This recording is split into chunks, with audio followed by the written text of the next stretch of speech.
Hey, hello. I am joined here by Mr. Apooche to Hello, cast everyone. best of 7 between Mr. Nsako and Flower Fairy. Yeah, I think this is going to be a pretty exciting match. Nsako and Flower Fairy are both known as some of the best players in Mechabellum. Sako, a very versatile player, plays aggro, plays standard, everything in between. Flower Fairy, mostly known for standard, self-reported as being a 10 in standard in that video B-Man made, and like a 6 or a 7 in defense. So we'll see if Sako decides to go for pushes or perhaps goes for the even standard matchup. And Yeah, absolutely. I've heard someone else mention that same thing too, that they think Flower Fairy isn't as strong in defense, so it'd be interesting to see if Sako favors playing aggro versus them. yeah, and I'm also curious, like, are either of the players going to customize their techs for the opponent? And how is the meta between the two players going to evolve over the course of the match? Because For sure. maybe Sako starts off aggro and forces Flower Fairy to play very defensive formations and then switches to standard, or maybe like starts off standard and then switches to aggro. Like he has more flexibility to do that, I would say, based on his playstyle. But we'll have to For see. sure. It's all going to be up to him. Yeah, I think that part of that dynamic of a best of 7 is super interesting, especially like the techs and also just like the whole like complete style switch up that you mentioned, especially since like Mecha is so tech dependent to play certain styles. Like for example, if you want to play Assault Marksman, you might want to run something completely different than if you want to play like Standard Marksman. I think Sako's mentioned that specifically as an example for him of he'll run like EMP on his Marksman if he wants to play like Standard, for example, as opposed to Aggro where he might run Assault Marksman in the same slot, or maybe he runs like totally different boat setup for aggro, for example, or something along those lines. So really hope to see him switch it up both tech and style wise as the series progresses. Yeah, and you mentioned the boat. The ground cannon did get buffed a little bit in this patch. Maybe it's a little Indeed. more playable. The buff is most relevant into medium-sized ground units like steel balls. It will now one-shot them instead of not one-shotting them. But Flower Fairy, famous for Vulcan defense, as well as Vulcan standard, and the ground cannon might still be a little weak into that unit. For sure. It does still interact with items though. So Yeah. if you do get like a damage item boat or something like that, then that could be fairly powerful. Definitely also good with like mass produced boat or fortified boat as well, Yeah. since those cards, as far as I know, still do not affect the attack value of cannon. Yeah, that is correct. And gets a nice sludge pack. Or sorry, Flower Fairy gets a nice sludge pack. oh, you guys are in game. Yes. I gotta yes, get we in are here. indeed. I got the footage for it, so it's all good. Sako is still deciding. Probably going to take this Steel Ball Crawler pack. Yep, that is what he goes for. Pretty expected Steel Ball? from both players. Yeah, and he has the Fire Badger Specialist, which is Yes. good for pushes. And it's very good for headbutt. It's decent in pushes. Yeah, I think it's a little dubious in pushes to some extent, just purely because your opponent can ignite you with your own Badger, which feels really, really poor. Like, Yeah. it's such a nice unit, but it feels so bad that it could ignite you. So for that reason, I really dislike it personally. Not like to the point that I wouldn't take it, but man, it feels so dangerous to have it on the board. Unless it's like in the back corner of your opponent, for example, where it can't ignite you. Yeah. One nice thing about the Fire Badger Specialist is that you are guaranteed that your opponent will never receive those late Fire Badgers. Probably Absolutely. would have been more relevant in the era where Liquid Fire didn't nerf the HP of the Fire Badger itself. But still, For like, sure. lets you place more crawlers and get a little bit more liberal with the techs. Most definitely. I think most players tend to not seem to favor clicking Liquid Fire in defense anymore, unless maybe you're playing Fangs or something. I played a little bit of Fangs, and nobody has ever clicked Liquid Fire against me. Although I can't say I think Badger's been offered and I took it, so that might be the reason why, but Very few people seem to be willing to click Liquid Fire in defense nowadays after the stat nerf that Liquid Fire received, and the ones that Yeah. have, at least I've had very good success against. Has that been your experience too, Apooche? Yeah, you tend to have to put the Fire Badgers a bit forward, and they die to a missile once you take the tech because they lose health. Yeah, that's also true. But anyways, we see Sacco going with an asymmetric push with a single arc light, something I've been favoring, and it makes a lot of sense. You want that arc light turn 1, even though you're getting Fire Badgers later, but you want a minimal investment into that unit. And his steel balls will get in and do great damage to the sledgehammers and take tower. Meanwhile, half of Flower Fairy's team is just useless on the other side. 100%. Do you think that this single arc light showing by Sacco is a signal that he wants to go more into Fire Badger as his clear unit? Or do you think that this is just like simply the optimal thing to do when you're on turn 1 with this comp? Yeah, I don't know. I would say it's kind of the optimal turn 1, and now he knows where the opponent's crawlers are. He knows where he can place the Fire Badger well. For sure. But I don't think he's going to buy more than one Fire Badger. Rhino Assault, picked up by Flower Fairy. Also available are improved Overlord, improved War Factory, and the Nano Repair Kit. Kind of surprising how quickly Flower Fairy insta-picked that Rhino. Not any consideration for Nano or anything, or even Skip. Yep, just take the tempo. Looks like Sacco's going to do the same. Yep, seems to agree. Does go for the Badger in the back corners, so maybe he's thinking about the aforementioned self-ignite oil capacity of that. Yeah, it'll pull some chaff, and it allows his Badger drop. He puts the Badger drop kind of forward, and the crawlers will pull away to the Fire Badger, so the Rhino drop should just get in. For sure. Definitely a nice combo there.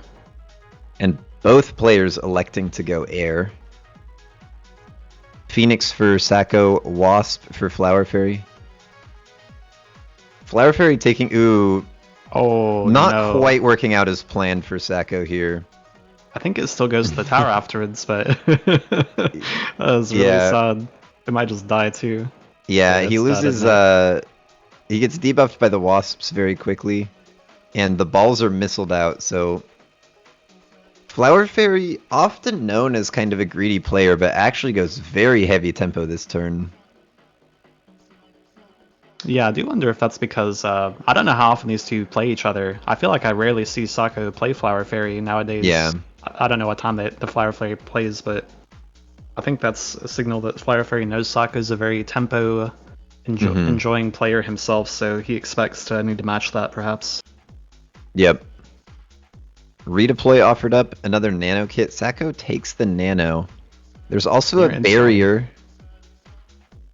Flower Fairy might be considering, ooh, that's the best giant item, and I do love me some Vulcans.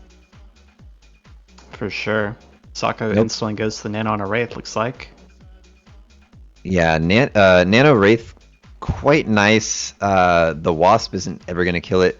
So Flower Fairy takes Redeploy. If you were going to skip, taking Redeploy is kind of like slightly more expensive than Jump Drive, but you can also redeploy other units besides your Wasp.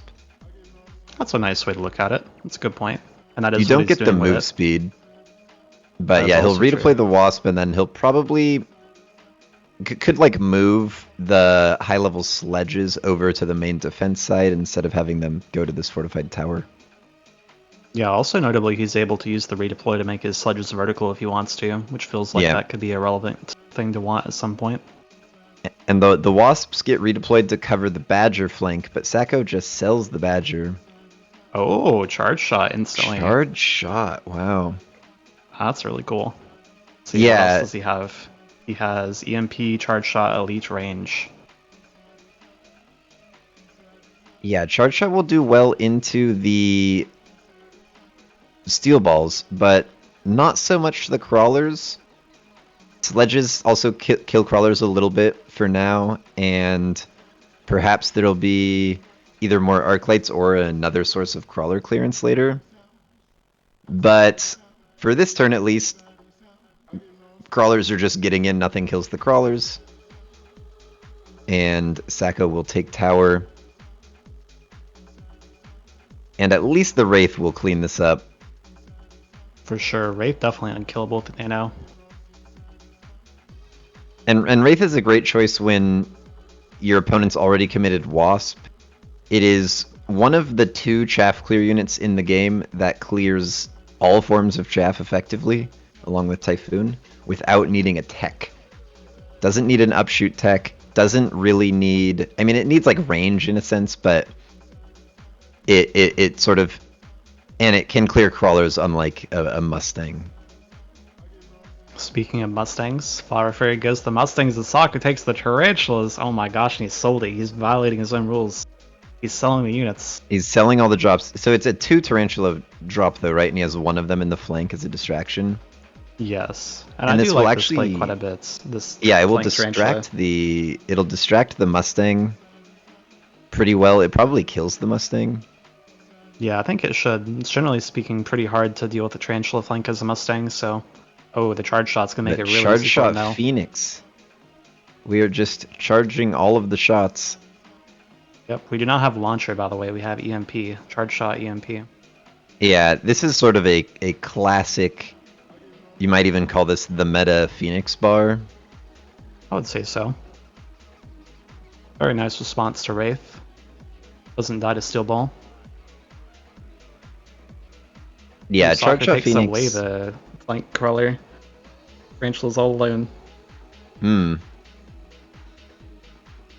Yeah, the arrows show the Phoenix going forward, but I think they're lying. I imagine. Yeah, they turn. And they Yeah. should delete this Tarantula pretty quickly. Yeah, I think Although it with dies the in one short shot, range, they have to fly up to it.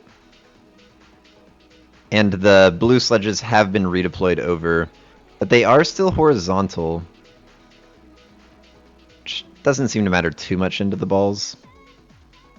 right? Yeah, and the sledges do kind of like I don't even know the word, like disperse, I guess, to the point that Yeah. the orientation doesn't matter too much in some ways if they have to travel any distance, so it's like pretty much a wash. Yeah, and the charge shot Phoenix is cleaning up for Flower Fairy. They are safe behind the tanks. Improved War Factory being shown again, along with Intensive, Mobilized Battleship, and Steel Ball Prod. Neither player in Giant, so it's probably not Steel Ball Prod. Sacco sure. takes Intensive. I feel like the intensive makes a lot of sense for Flower Fairy as well since he's a Mustang. Both agree Yeah. that's quite good. Makes sense. So both have it. Sacco just short of levels on both Wraiths. Very sad. Could have had a level 3 if you got it. Yeah, that would make quite a big difference too in this turn against these blue charge shot Phoenixes, potentially Yeah. orange even. So instead it's a new Wraith with the Intensive on it, and it's going to go push the other tower, which is not fortified. What do you Redeploy being think used about on the this Wasp charge again. shot here on the arc lights? Like, is this a good choice since we've also chosen to go into charge shot Phoenix the following turn, or? I don't know. It's like it helped a little against the balls, but now you've had to go into Mustangs quite heavily for crawler clear. Right. I mean, they did 13,000 damage last turn. One of them did 18,000, so it's pretty good, I guess. Looks like Sokka's going for the anti-boat drop beacon in the back. Yep. Flower Fairy's gone for a flank as well. Yeah, with the redeploy Wasp, distract the Phoenix. The Phoenix is all of Sacco's damage there. It'll be a little bit too difficult for him to get through the blue sledges with white Wraiths. And everything will go down to the Phoenixes and the Mustangs. Really He makes does you get a wonder how good that turn tower would timing, look. though. Yeah. Makes you wonder how it would look for Sokka if he managed to get the blue Wraiths last turn on those two main push Yeah. Wraiths. Yeah, his Blue Wraith did do pretty decently, but he goes down below 2,000 HP. Getting kind of dangerous. Flower Fairy has the units on board to kill that. Melter, Sandworm, Fortress, and 2 Stormcallers are on offer. It's Melter for Flower Fairy with range to deal with the blue Wraith. Sako did Sako get takes the mechanical division, worm. by the way. Yeah, Mech Div, there's really not much good crawler clear from Flower Fairy. There's just a pair of high-level Mustangs. It's actually the Yeah. Sledge that has the most chaff clear. If you're like wondering about Charge Shot Arc, the Sledge is beating it in kill count. But the Arc is winning in damage. So that's your trade-off. It's actually the blue Arc in front of his tower is top damage. So I guess it's a real tech in this spot. 8-gun Wraith from Sako. They both Rhino drop in the same spot. The Wasp has been redeployed down the flank to behind that, and there is a missile that may hit the Rhino, may hit the Wasp, I'm not sure. Yeah, I'm not sure if that missile was placed at the start of the rounds. He goofed. Oh. He Goomba stomped his own Wasps. Yeah, he did. Or did Sako Goomba stomp the Wasps? I think Sako Goomba'd the Wasps. Oh wait, you're right. It was confusing, yeah. but the further Rhino was Sako's and the closer was Flower Fairy's. Yes. Meanwhile, on the main fight, the balls are getting in on the Melter. The 8-gun Wraiths are going deep. And Sako did get that level on the corner Wraith last turn. Yeah. The blue plus 8 guns looking super good this turn. and Not sure if they get it done here. Oh, they do. Nice. the Melter ball very doing squishy nowadays. good amount of damage there. For sure. One ball almost killed it by And itself. Beautiful Rhino drop from Sako. Goomba stomping most of the Wasps and then covering the the enemy Rhino drop as well. And he has a late ball back there to also help clear. 100%. Looked really good. I was just as confused as you. I thought Flower Fairy Goomba stomped his Wasp as well. Yeah. And Sako is beaconing away from the Melter that perhaps he saw coming. He beaconed it last turn when it wasn't known. He beacons it again. They both pick up a haste module. Sako puts that on the Beacon's Wraith and gets level 4 on this Nano Wraith as well. It's going to be basically impossible to kill besides the Melter. Maybe blue Charge Shot Phoenix gets that done? Yeah, actually it does have itself. Yeah, Charge Shot Phoenix, though, pretty short range. Comparable range to the Wraith, which is a little scary because, like, if Sako clicks temp range, which I imagine he will, his Wraith has 110 range, the Charge Shot Phoenix has 110 range. Yeah, and this red Wraith is capable of 2-hit killing these blue Phoenixes as well. So unless Flower Fairy buys range on his Phoenixes, it's fairly hard to keep them alive unless they have a lot of chaff in front of them. Yeah, there's the temp versus range. 8-gun. Yeah, because with 8 guns, unless there are 8 chaffs for it to shoot, it will just, one of those guns will just shoot the Phoenix. And there's the range, good call. And we have oil. Honestly, surprised to see the oil come out so late. It feels like the steel balls, as well as the crawler clear, has been a main concern for quite a while. And Sako killing the Wasps with just a missile and just spamming balls now. He's determined that the crawler clear is weak, the Melters are weak to the weapon of the ball, and it will just be as many balls as he can get. Yep, definitely looks like a great evaluation from him on what the main weakness of Flower Fairy's comp is here. Absolutely cannot clear crawlers. It is just completely doomed. Yeah, so now Flower Fairy on Death's Door. What's it gonna be? Can you ignite that oil? Power Train. Would be... Ooh. Javelin. Redeploy as well. Another redeploy. Flower Fairy will take the Javelin, potentially going to Jav the big Wraith, if it's even dead to it. It is just Sako can click more health. It is a Vulcan to light the oil from Flower Fairy. Sako does pick up the advanced power system, what he sometimes calls the choo-choo train. And he sells. Oh, he sells it. Wow. That is a gutsy play to sell your best unit. I feel like it could have just been health 2. Yeah. Flower Yeah, that is what Fairy he's doing. redeploys the melter actually to dodge javelin, actually guesses that Sacco wouldn't leave that one up and tries to jab the other, but or maybe guesses that Sacco's gonna beacon the nano one. Yeah, And he or tries like to help jab the do on other. it. Yeah, but Sacco has the choo-choo train. He has the beacon. He has lots and lots of speed. I don't think this jab even hits. Yeah, I don't think it hits either for sure. 18 meters per second. It takes 3 seconds for the sure. thing to land, so he's like 50 something meters away by the time the jab lands. Absolutely. And I it's really more like balls. this. Yeah, the more balls plus the beacon of like pretty much everything that was relevant to the right side here looks super great for Yep, he Sacco. just Nice escapes. dodge. He says, "You're gonna fire me? Okay, I push the other side." Oh, the Wasp Link And is still here, by the way. oh, the Wasp Link gets in. He doesn't missile it this time. But that is a lot of balls on the melter. The Wraith Yeah. somehow dies. Oh, there's a worm. Hello. Waiting optimally for the melter to die.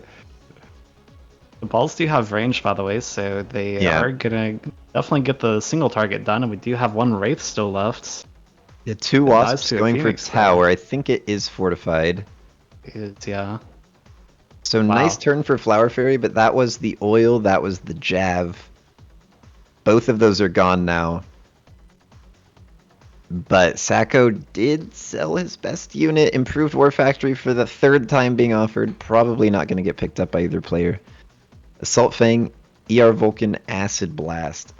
I imagine Acid it's... sounds super relevant here for Flower Fairy. Yeah, both go Acid. Acid allows you to do more damage to the balls. Yeah. That was... Oh. Wait, how is Sokka the goes oil to the back? self-oil and acid. It's Sokka's acid and oil. That's how. Oh, wow. Yeah, he's gonna do the same beacon again, and Flower Fairy's board's gonna get stuck in the acid and oil and die. Although Sokka doesn't benefit incredibly from the acid, so it's more of like a delay with the oil, I feel. Flower Fairy's board benefits a lot from Sokka being an acid though with the Mustangs, being a very big beneficiary of that. That's kind of wild play from Sacco. We'll see how it works out. Like, do Flower Fairy's units really go into it? Well, the Vulcan's also going to set it on fire too, so maybe he's trying to kill all the Mustangs the Flower Fairy has, right? So I can see that being good. Like that back Mustang pack in particular. If they go into it, yeah, we'll have to see. Really I'm like worried that they go across. Yeah, agree. I think last maybe time he could did, be a right? little more greedy. Yeah, or maybe There's even the try and like, acid set up something in the middle. From Flower Fairy. Wow, Flower Fairy Wasp just did does get not covered care about this that time. acid.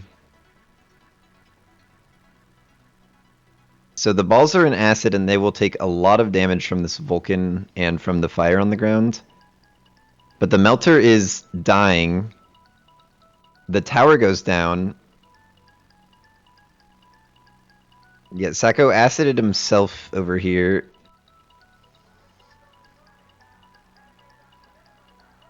I guess a few units are about to go into it. Into the fire and the acid. Yeah, the worm I'm is not still sure. alive. It looks like Sacco gets there. Yeah, Sokka definitely gets there with the race. Yep. And really close game first match here. To Sacco. Yeah, crazy game. Honestly, really impressed that Flower Fairy did not die on the second half of that oil turn. That looked really good for Sokka with the beacon and the red race cell, but well played from Flower Fairy to stay alive.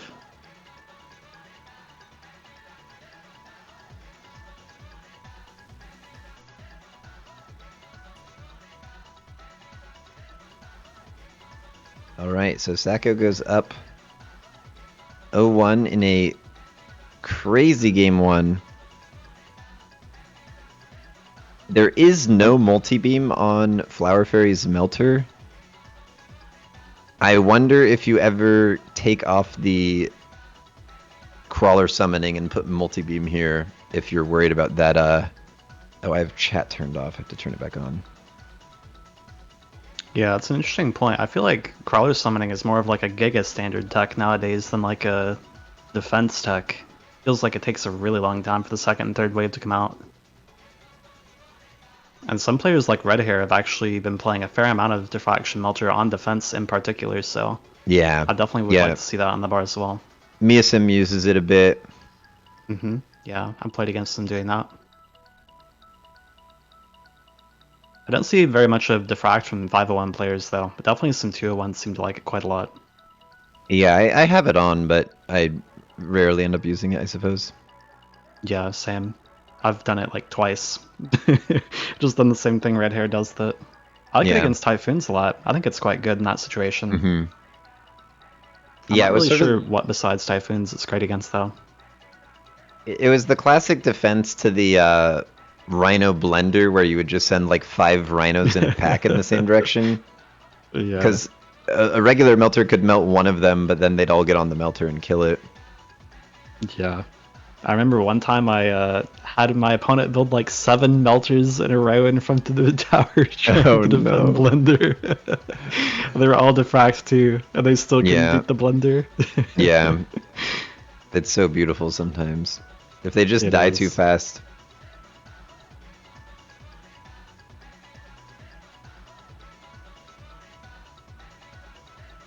Alright, looks like we should be getting into game 2 in about 40 seconds.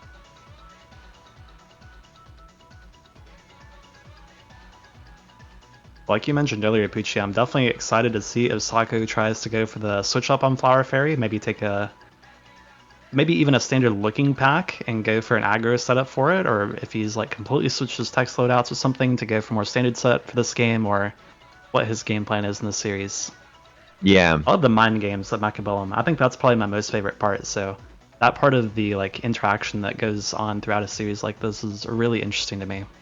Yeah. And will he look to just keep going for Ball Wraith if possible and until he's been shown a good defense or what? Yeah. Ball is I think offered again lately- with arcs. Yeah, that's definitely the best aggro pack he has available to him here. He does have like maybe an okay standard pack with the Fortified Sludge. Flower Fairy goes for Tarantula Marksman Supply. Seems like an okay pack. Tarantula is a pretty decent defensive unit. Sako does go with the balls. Balls are good into Tarantula, just because it's a tanky unit. Feels like it's pretty hard to expect the balls to do well against Marksman and Tarantula combo though. Yeah. In my experience, that one's pretty hard to beat on like turn 1, turn 2 with Ball Arc. Yeah, but he has the advantage of potentially pushing asymmetrically, and Tarantula and Mark are both slow units. Yeah, I think if he does go for asymmetrical, that it's probably slightly better for him on turn 1, turn 2, but Sako doesn't seem to care. He really likes this symmetrical formation a lot. Yep, and we do have the reversal of player colors. So this time Sako is in blue and Flower Fairy is in red.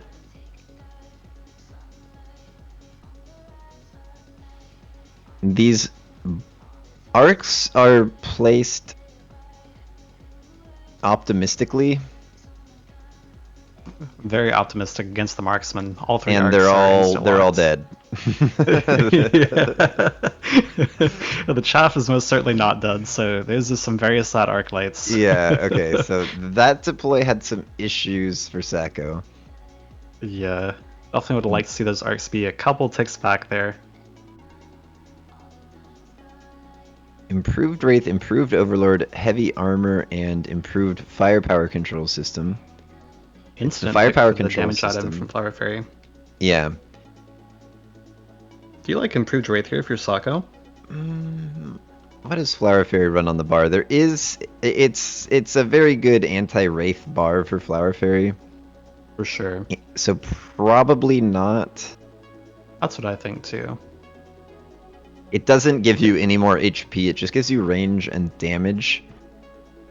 And the damage not super good at fighting tarantulas. It's good, but it's not. You're still only gonna have one of your guns locked onto it at a time. It's more of a like anti-tank, anti-ball type of card. For sure.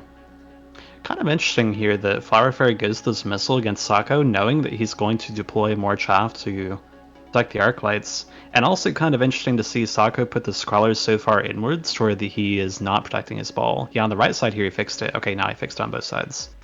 Yeah, never mind. Yeah, does that I'm not sure it does fully that protects it protect? though. No, not quite. Yeah. Yeah, no, Flower definitely Fairy not without it being optimizing that forward. missile position against mainboard chaff, but not against flank chaff. But this time it Yep. is Sako with the insta-lock on the chaff clear. And interestingly, the firepower system from Flower Fairy went onto the Tarantula. Yeah, I wonder if that's just him signaling that he wants to sell that tarantula for a Vulcan very soon or something along those lines. Or maybe Very he much just likes could it, be. honestly. Yeah, like it's decent into the balls, but you sort of already had the balls covered. Exactly, And yeah. the orange marksman will clean up the round for Sako, as it is often the case. Sako did hold the damage item and he will be And he is massively rewarded with the level Yes. 3 Mustang. 100%. So, Instant easy takes that. pickup. He just takes a minute to absorb what the other options are for the opponent. And Flower Fairy goes with the Fortress. Wow.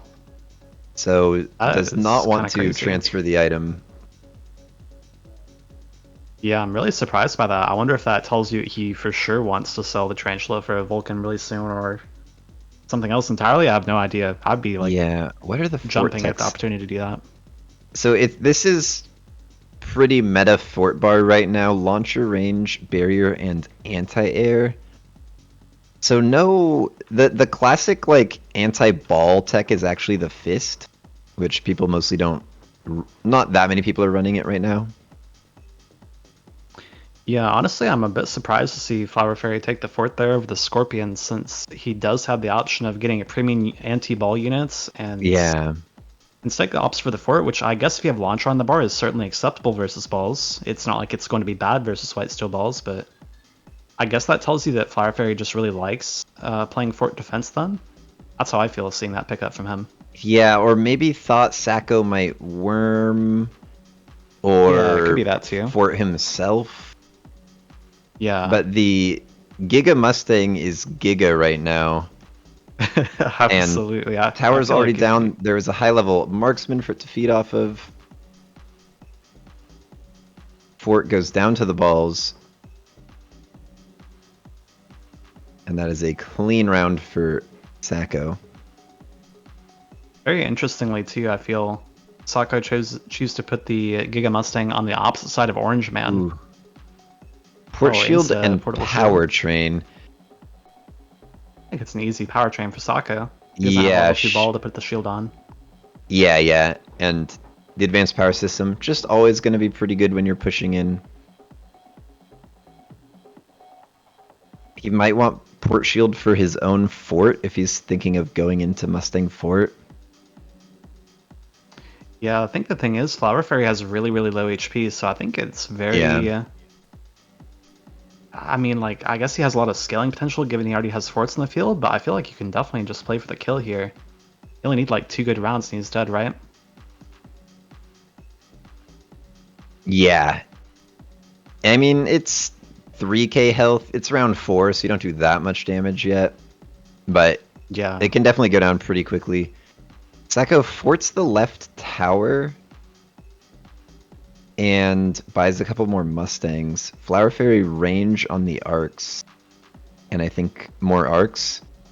So the tarantulas are sort of not really feeling too special anymore. I guess they're a little bit of clear, they're a little bit of tankiness. But like the arc is the better clear and the fort is the better tank at this point.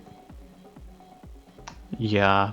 I think one big concern here, if I'm Sako, is getting Fire Badgered or Vulcan Ignited, especially on the Giga Mustang side. And honestly, Yeah. it's a little surprising to see Flower Fairy not go for the sell on the Tarantula into the transfer of the damage item to a Vulcan and oil that Giga Mustang off the board this turn. Yeah. Yeah, definitely But wondering maybe, what is the eventual fate of that item. yeah. I do wonder if perhaps Flower Fairy is hesitating to oil here because of how frequently Sako is switching which side he was pushing in the last game. Another firepower system picked up for both players. Flower Fairy leveling the Tarantula, saying I'm keeping this unit. It is top damage. It is top chaff clear. It was number 2 damage last round. So it is like a relevant unit, I suppose. That is somewhat true. I guess the only unit with a health bar on Sako's team is like Steel Ball and the Arclights, which Yeah. isn't really the most relevant thing to be killing, I guess. And So now in it's a way, a the Arclights might be doing better. damage item fort on the same side.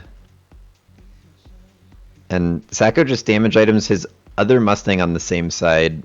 Level 1, but it'll eventually level. It's not the one with the most experience, so he's prioritizing that side over like the one that's most likely to level. Yeah, I do wonder if it was better for him to even maybe wait a turn and put that on a blue Mustang. It feels so poor if the white Mustang with the item does not level, although maybe he's not afraid to sell it if that happens. Yeah.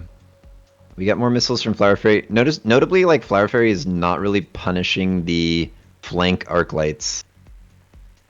I mean, now at least it's locking on to the fort and not the crawlers, but they're not getting, like, insta-tapped by any unit here. Looking better for Flower Fairy this round. Yeah, I did pick up the launcher overload in the fort this round, I believe. I don't think he Yeah. had that last round. Yeah, he did Looks like not. that has done quite well for him. Lets him clear out the steel balls faster and let his arcs shoot through everything afterwards. Yeah. Giga Mustang still gigging on him though. Yeah, there's just 2 left, but they're taking down tower. They're like Oh my actually God. doing damage to this fort. Okay, the arc light turns. It almost killed the fort. It did half its health. Imagine if it's half a pack of Mustangs instead of 2. Yeah. So they do level. Yeah, this is what I meant. The other damage items did not level here. Yeah. But no staying leveled, I suppose. Yeah. So Overlord, Stormcaller, Scorpion, and Worm. I wonder Scorpion if it's offered worm here again. for Flower Fairy. I guess the Scorpion. Flower Fairy wants the wants to sell, perhaps? Scorp. I did hear It is sell. Yeah, it was the Scorp. Sako also Good takes to the sell. Scorp and sells it. And here's the War Factory. Going in, yeah, so one of the tells when he takes the advanced power system is that he might be thinking War Factory. Launchers it up, but now it's range on the forts. And Flower Fairy with the damage item may be kind of prepared for this to be War Factory. Yeah, I think so too. I think he has a fairly good shot at killing this turn. And I also think a bit of a tell Sako made that he's going to go War Factory. It's going for the 3 extra white Mustangs across the board rather than investing inside or even like recruiting Mustangs. Yeah. And Sako now goes for a deep flank on the other side in order to pull some chaff and make sure this gets in faster. And he's just beaconing the War Factory forward, make sure it's tanking. Launcher, everything goes down. Beacon drawn at a pretty good length. So that it Yeah, can looks quite good for him. take over the wheel afterwards, after the tower's down. Orange Man's still alive. Factory. Advanced Yeah. power system. And it should get through this big fort and collect its level. And when the factory levels and the forts don't, you know you're getting outscaled. Yep, that is a bad day for sure. And Sako does have everything but Photon on the bar for his factory. All the combat techs and all the production techs. Interesting. Yeah, it's actually like the classic standard factory bar. Notably, Flower Fairy does have Acid Crawler, by the way. Yep. Finally sells out of that Tarantula. Goes damage item on another fort and laser sight on the last fort. So every fort has an item. Sako gets laser sight on his blue Mustang and does get the level on his other Mustang. Still optimizing that beacon. Draws it a little shorter. Crawlers did get into it and it had to stop for a second on the previous round. And it didn't need to be quite as far. So pretty good beacon. Hmm. The Flower factory is Fairy currently Elite. matching the range with the forts. I think Flower Fairy may have not thought through the whole turn before taking the actions because they grabbed the damage item back, put it on a white fort, and then elite recruited blue forts. Yeah, definitely So Mama a you wish you had an undo button. little bit of an oopsie, but it does not look like it would have mattered. Factory is just murdering everything. Yeah, it does not look close at all versus these forts. Yeah, the beacon was still actually longer than it needed to be. You know, I guess this is what Sako means when he tells me that he thinks that factory beats forts. Yeah, It's like this game right here. yeah. It just does not even kind of look close. Launcher Yeah, and range forts that are blue right now. he didn't even put it in a position where Acid Crawler would ever be relevant against it. Oh, that's the factory damage nerf being relevant right there. Yep. Game's still going. But it levels again, more items. This is just the item Emporium game. There's Yeah, it one looks so more amazing for Sako. one more Mustang that doesn't have an item yet. Yeah. Oh, actually, Yeah. Sako does not take the item. He takes advanced defense. Oh, Uh, makes and he actually sense. draws a longer beacon. I like the Flower longer Fairy one. takes the Amp Core, puts on a blue fort. Sako, for your play to be logically consistent, you must click defense enhancement on the tower this turn. I do wonder if Fire Failure finally goes for the Ignite on the Mustangs here, maybe to help destroy the factory's chaff clear. Yeah, he does. Yep, Just there it unlock the is. Vulcan. And there is no laser sight staying on the side, so it is going to die, but probably not before his tower dies. So I think it's mostly up to the left side of the board here to Yeah. clean up the factory. Not This sure we're going to see that happen, though. The Vulcan does attack, right? Like it's not just instantly dead. Oh, that is a good question. Yeah, it definitely I attacks. yeah. Definitely does. Sako drawing kind of a longer beacon again, but not the most important part of his turn. He does not click health 2, probably will next turn. If there's a next turn. Which there might Yeah, be with bold the of you to fire. assume. I don't know, does the factory even need friends? Like, there's nothing on this board that even, like, remotely deals there, right? There's no EMP, there's no No, acid, there's no there's melters, nothing. so... It's level 3. Yeah, it just steamrolls. There's a Not laser close. sight fort, but debuff is here. The Yeah, factory it's is too also the middle one. fast.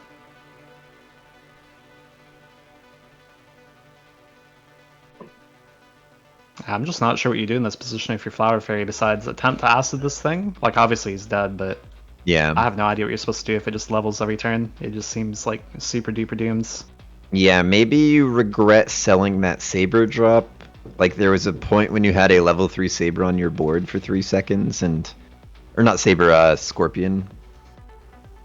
Yeah, definitely the Scorpion could make this look a lot closer for him for sure. Looks like that is going to be match 2 going over to Sako once again, so I believe that's 2-0 for him, right? Yes. 2-0 for Sako. Man, I feel like that match was like mostly decided on the Sako choosing to go into Mustang and Flower Fairy choosing to not go into Mustang. Like, we just saw infinity damage items. Yeah. It just feels really bad if you're the person that chose to not go Mustang and your opponent did when that happens. I often feel like games like that are just doomed purely based on the Mustangs, but it feels like extra doomed because of the War Factory as well.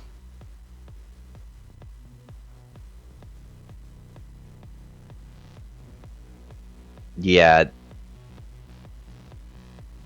Factory Mustang, it was just all he needed, I guess. Yeah. Even just the factory, I'm not even sure the Mustangs mattered, to be honest. Yeah. Probably could remove the whole board and it'd still win.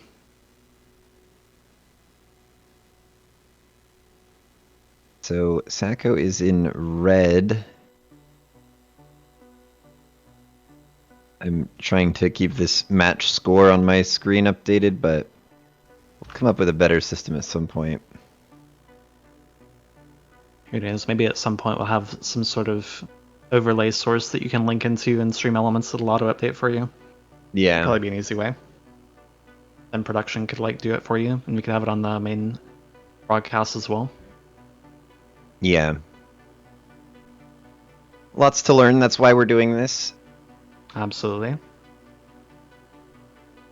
So, going into game 3, Sacco's aggro has been looking kind of unstoppable. So I imagine he'll keep it up. Yeah, it's looked really good for him so far. We'll have to see what kind of packs they get offered. Because he was just sort of taking balls no matter what so far, but both times it was a pretty good pack for it. Like, the marksman spec is pretty decent in aggro just because you get that extra tempo. I don't remember what specialist he had the first game. But then it was Badger the first game. Right, Badger, which he mostly just sold out of and went into Wraith. Yeah. But maybe Flower Fairy is the one who needs a nice defensive specialist here. I'm going to go refill my water before this match starts. Good idea.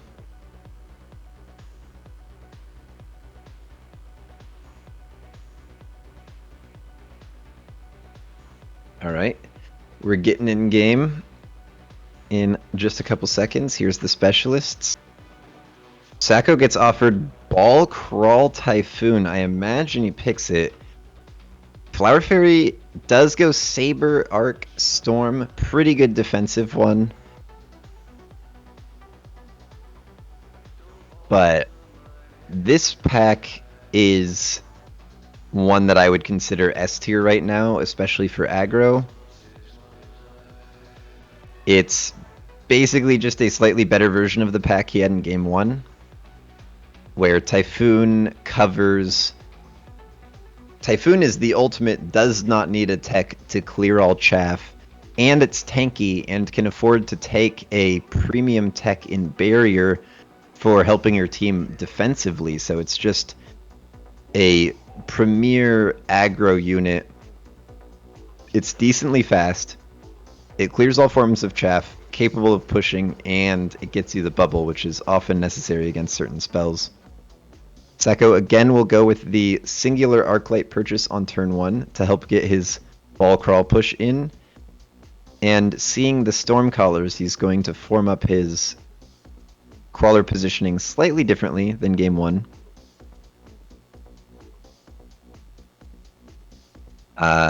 We've seen a slightly different ball formation each game so far.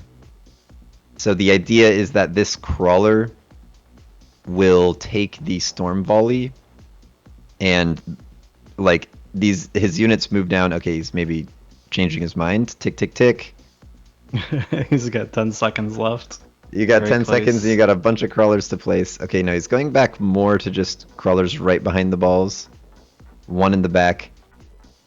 And just going to eat a little bit of that storm volley. Let's see if the Arclight pays the ultimate price. Yeah, it looks like it's definitely locked onto. So yeah, we'll die at some point. 1 or 2 are locked on. Dies in the second volley. Most of the chaff died first, though. Not super relevant.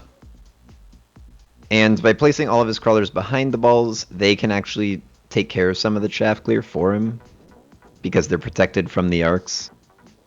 For sure. I definitely feel really confident with this crawler behind the ball formation most of the time. Probably like 80% of the time. Yeah. Ball V storm opening like this. Helps a lot too that Sacco has the extra crawlers since he only chose to recruit 1 Arclight on turn 1. That does make quite a bit of difference. Looks like Flower Fairy probably just takes the round. Yeah, even preserves the Arclight. Yeah, I'm not sure what happened with that crawler on the right side. Did Flower Fairy have a Arclight over there? I guess that's probably what happens. Yeah. There's an Arclight to back it up. Alright, Laser Sight, Heavy Armor, Mass Wraith, Imp Worm being offered. Laser Sight for Flower Fairy picked up. Who gets it? Is it ever the Saber? Sacco goes heavy for his leveled ball. Pretty classic follow-up from Bear-like when you get the leveled ball on turn 1. Absolutely. It seems to be the nightmare if your opponent gets the heavy armor blue ball on turn 2, but yeah, nowadays it really doesn't quite do quite as much. Still very hard to do with the 16,000 HP. Yeah, it's less likely now because balls did receive a recent nerf where they take a little more experience to level.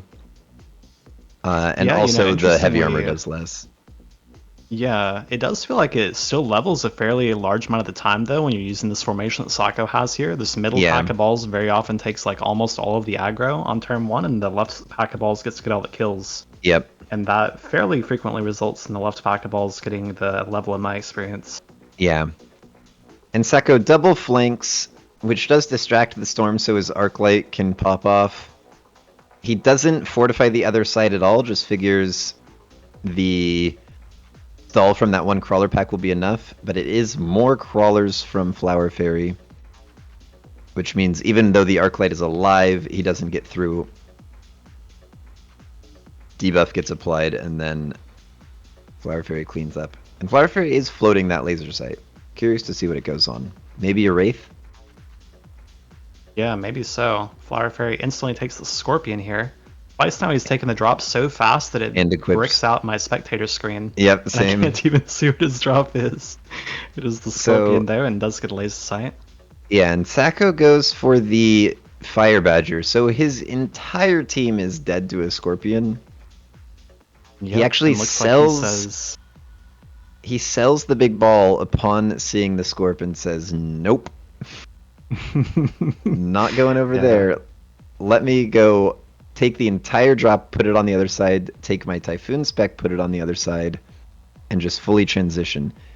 The only issue with that is that 5 out of his 6 chaff deploys are on the side that he's going away from now. Absolutely. I feel like for that reason it feels a little bad to have to do this, but at the end of the day, I think your ball push is just doomed if your opponent's got this blue laser sight Scorp. Yeah. It's donezo, especially if you're going for this Badger drop plus the Typhoon transition too, right? Like every single one of these units just gets obliterated by a Scorpion. And he's out of balls entirely. It looks like he picks up the Phoenix. Could be a Typhoon Phoenix build, like Typhoon / Badger Phoenix. Both of them have pretty good synergy with it, and it's a very stable build. It can clear everything. Their weapons are very complementary, and it will steal this round as long as this Arclight can clear this Fang pack. Nothing can hit the Phoenix. Yep, and looks like Sako does share the same bar that Flower Fairy had in game 1. Mm-hmm. Which presumably he still has, but Yeah, notably could change. And also, Flower Fairy does not have Incendiary on his storms, by the way. So there is no risk for Sako of any unit except Vulcan igniting fire for him. Yes, since the Fire Badgers are out. Yes. There are a few Fangs that survived, so Flower Fairy will actually take the round. That Arclight could not quite get it done in the beginning of the round, which is that's a pretty pretty big deal tragic for Sako, too. for Sako. Yeah, that's 700 HP. Actually, it's more than that. It's like 800 HP. Phoenix does level, by the way. And Flower Fairy goes for redeploy is offered, so Flower Fairy can now go, "Oh, you're going that side? Let me take my big ol' laser sight Scorp and get it over there." And yeah, it feels like Sako, that's quite fortunate for him. Yep. Sako goes with the Bombard.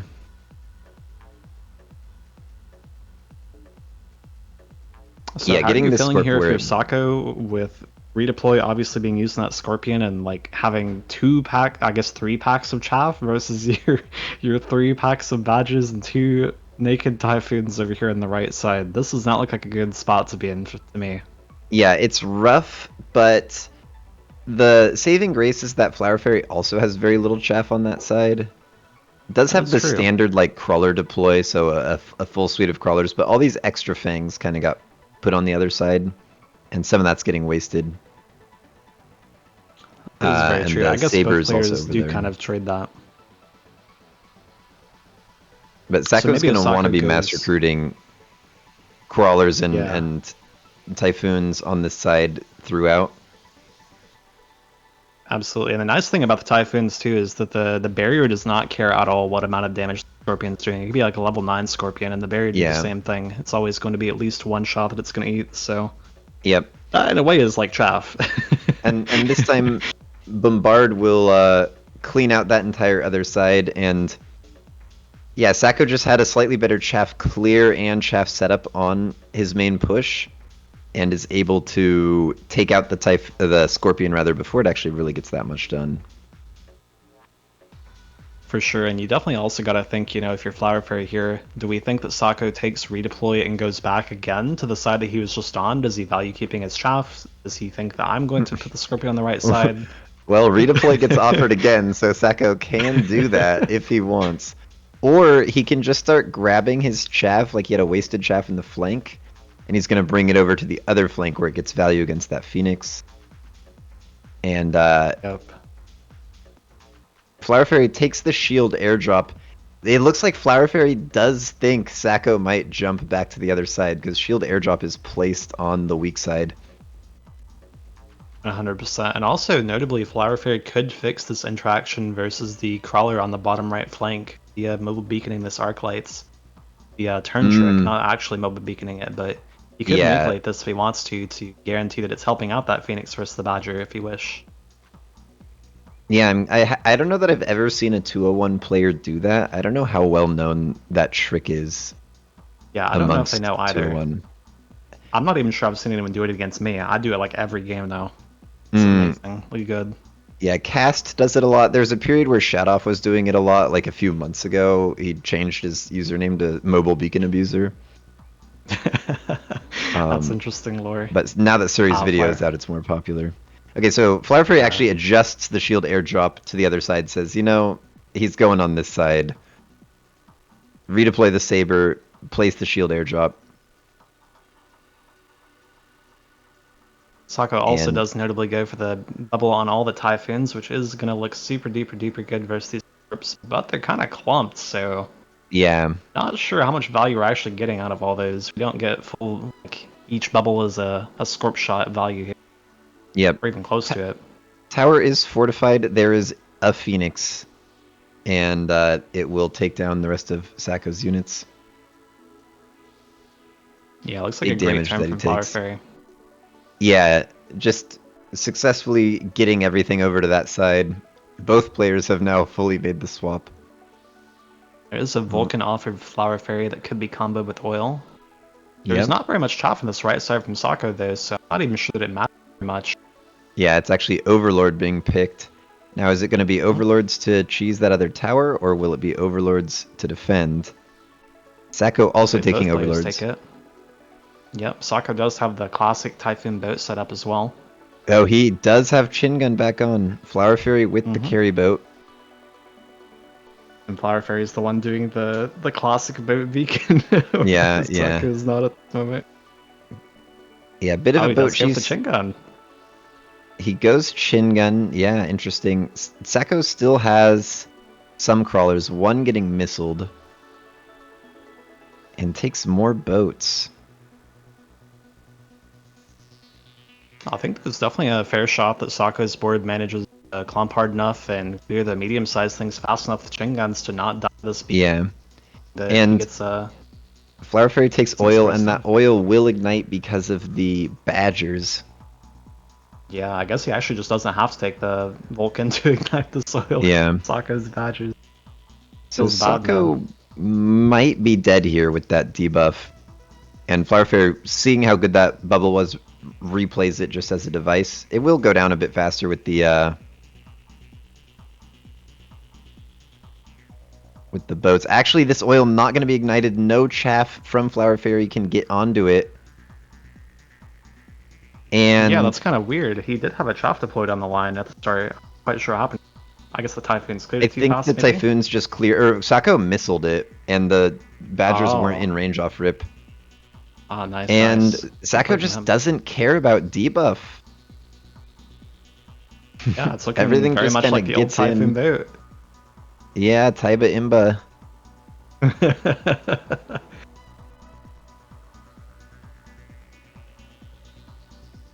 Let's see what Flower Fairy can do. They have the redeploy, and they have the superior boat fighting techs. So they could start bringing these back. Ooh, EMAG Impact is the spell. Nasty. The spell you want most against... Sako does get offered Photon, though.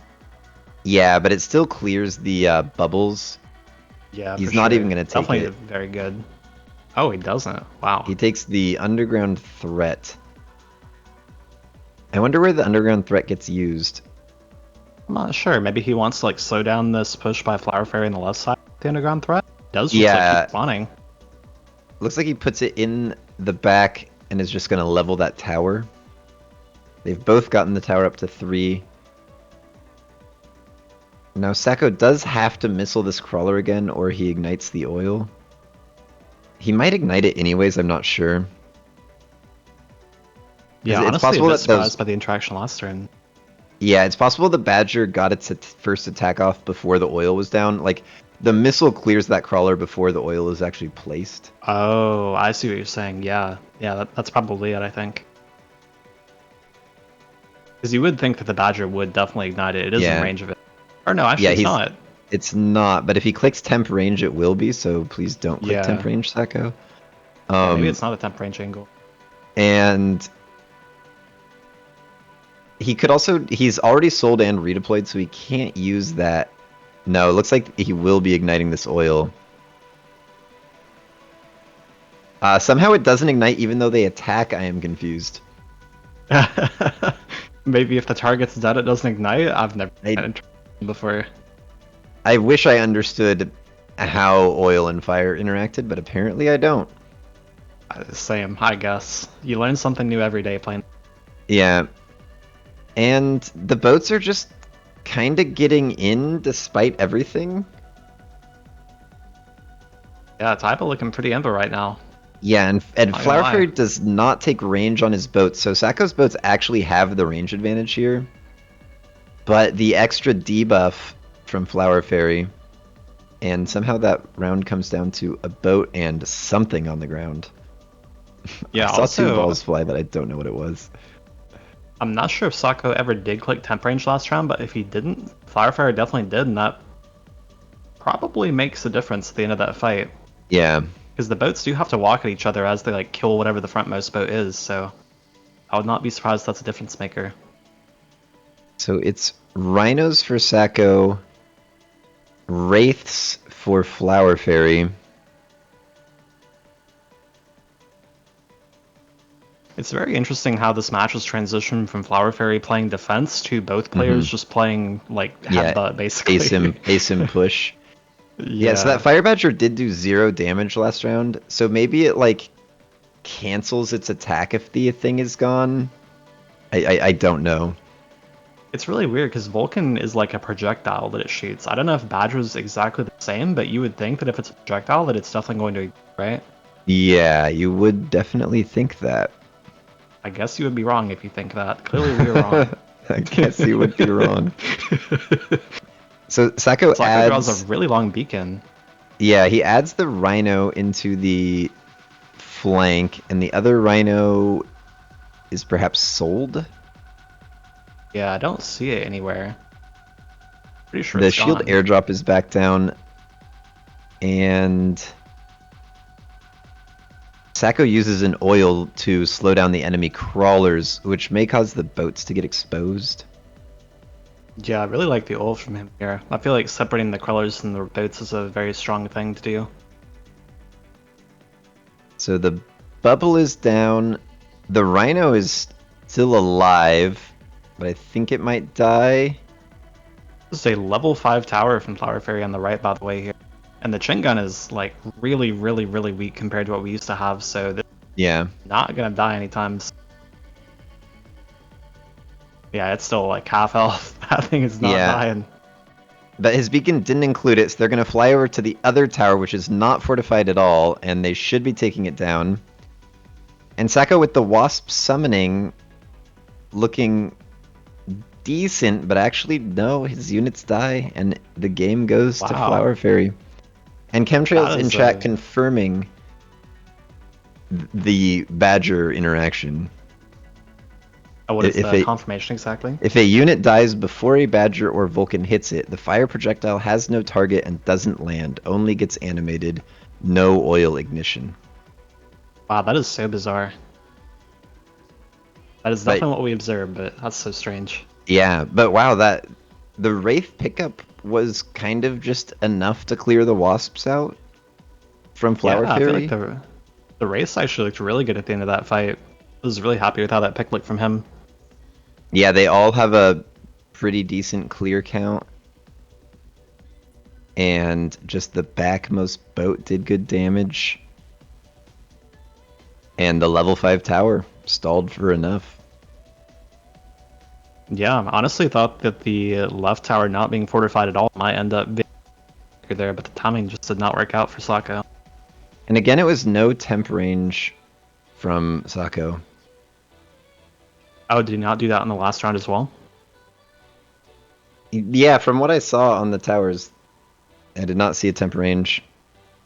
Interesting. I wonder if he was also conscientious of that Badger interaction that we were looking at. Or no, there was no oil that round there, right? So I'm not sure why he wouldn't have temp range. Yeah.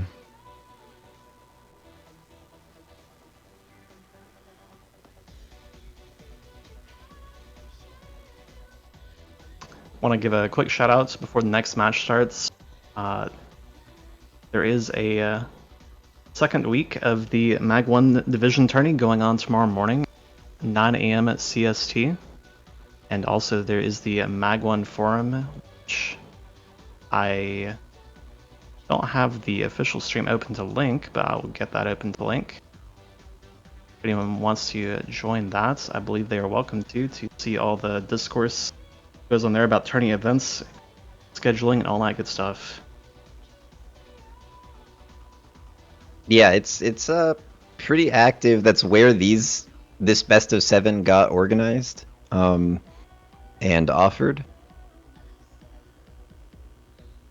So definitely worth checking out. And you can see what the upcoming rules are for the next week. I believe the new voucher is a reroll voucher where players can elect to reroll a game if their starting specialist matchup looks just so terrible they don't even want to play it. But there is, of course, a limit to those. I think it's 2 vouchers per team. Yes, I believe that's correct.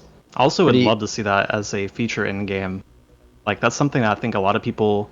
TFT is a game that I come from prior to playing Mechabellum. And man, it feels so great in TFT to be able to like reroll your augments, and seeing lack of something like that for starting packs in Mechabellum has always made me. Yeah. Seeing that voucher system implemented feels like a really nice thing when you get the, El Clasico triple marksman pack plus ball fang opener, for example, that you probably almost certainly don't want to play unless you're a Giga Standard Andy, perhaps. Yeah. Yeah, so it'll just be nice to see. Or in this, it will be after you've seen the opponent's pack that you can reroll, so it's even if it's just a really unfavorable matchup. Yes, definitely. And the reasoning for that is that it's too hard to moderate, basically.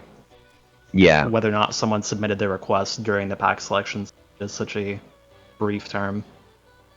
So Sako in blue this time has Ball Arc once more with Quick Supply, and Flower Fairy has Farseer, Storm Arc, and my scores are backwards.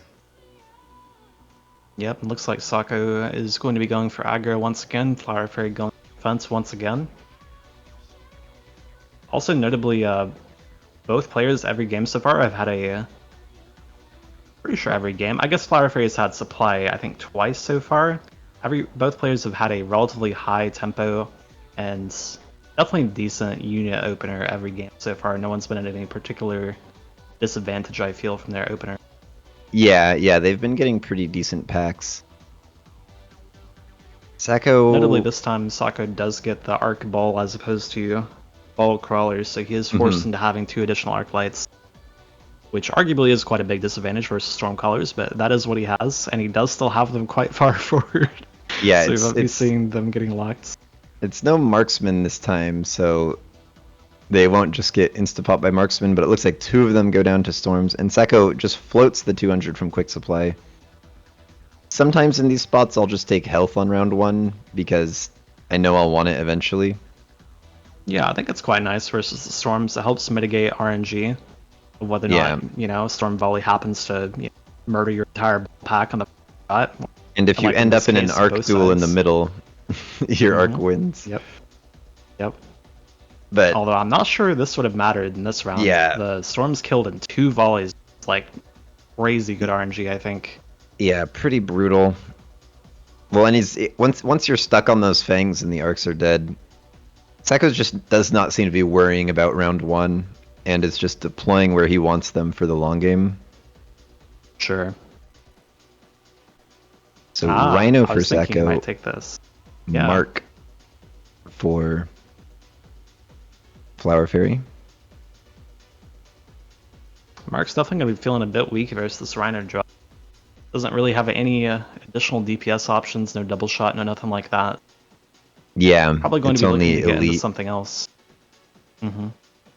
Does have the Farseer next round, which, I don't know, maybe you consider like clicking Farseer EMP or something. Mm-hmm. Yeah, there's no That could photon be on reasonable. the Rhino bar. Mm-hmm.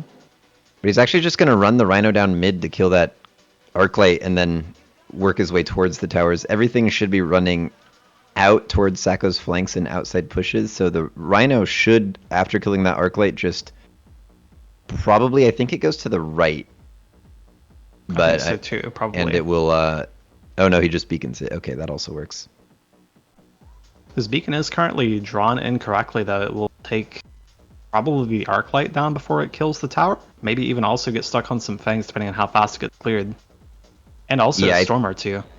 Yeah, yeah, he grabs it from the side of the dude. Might have been a like a last second thing, although I didn't hear the ticking. Yeah, I'm not sure. I'm not sure what the time was. I didn't hear the ticking But either, though. yeah, it works out. Yep, does level 1 HP. Looks like it's probably going to go down to the Storm Volley. Oh, maybe not. There's a couple crawlers in front. Yeah, there it goes. Yep. One Yeah, I think that crawler definitely from could have Flower been Fairy alive. took down Yeah, there's tower. 2 at the bottom as well. I think it Oh was yeah. 3. Yeah, I only saw one come up from the right tower, but Yeah, only maybe one the other turn ones for ran some across. reason. Yeah. Yeah, kind of odd. I guess they were like hitting the tower from a different spot initially or Yeah. something. Yeah, it depends on which direction they're facing when they spread out on the tower. Yeah. Sacco instantly goes to heavy. No surprise there.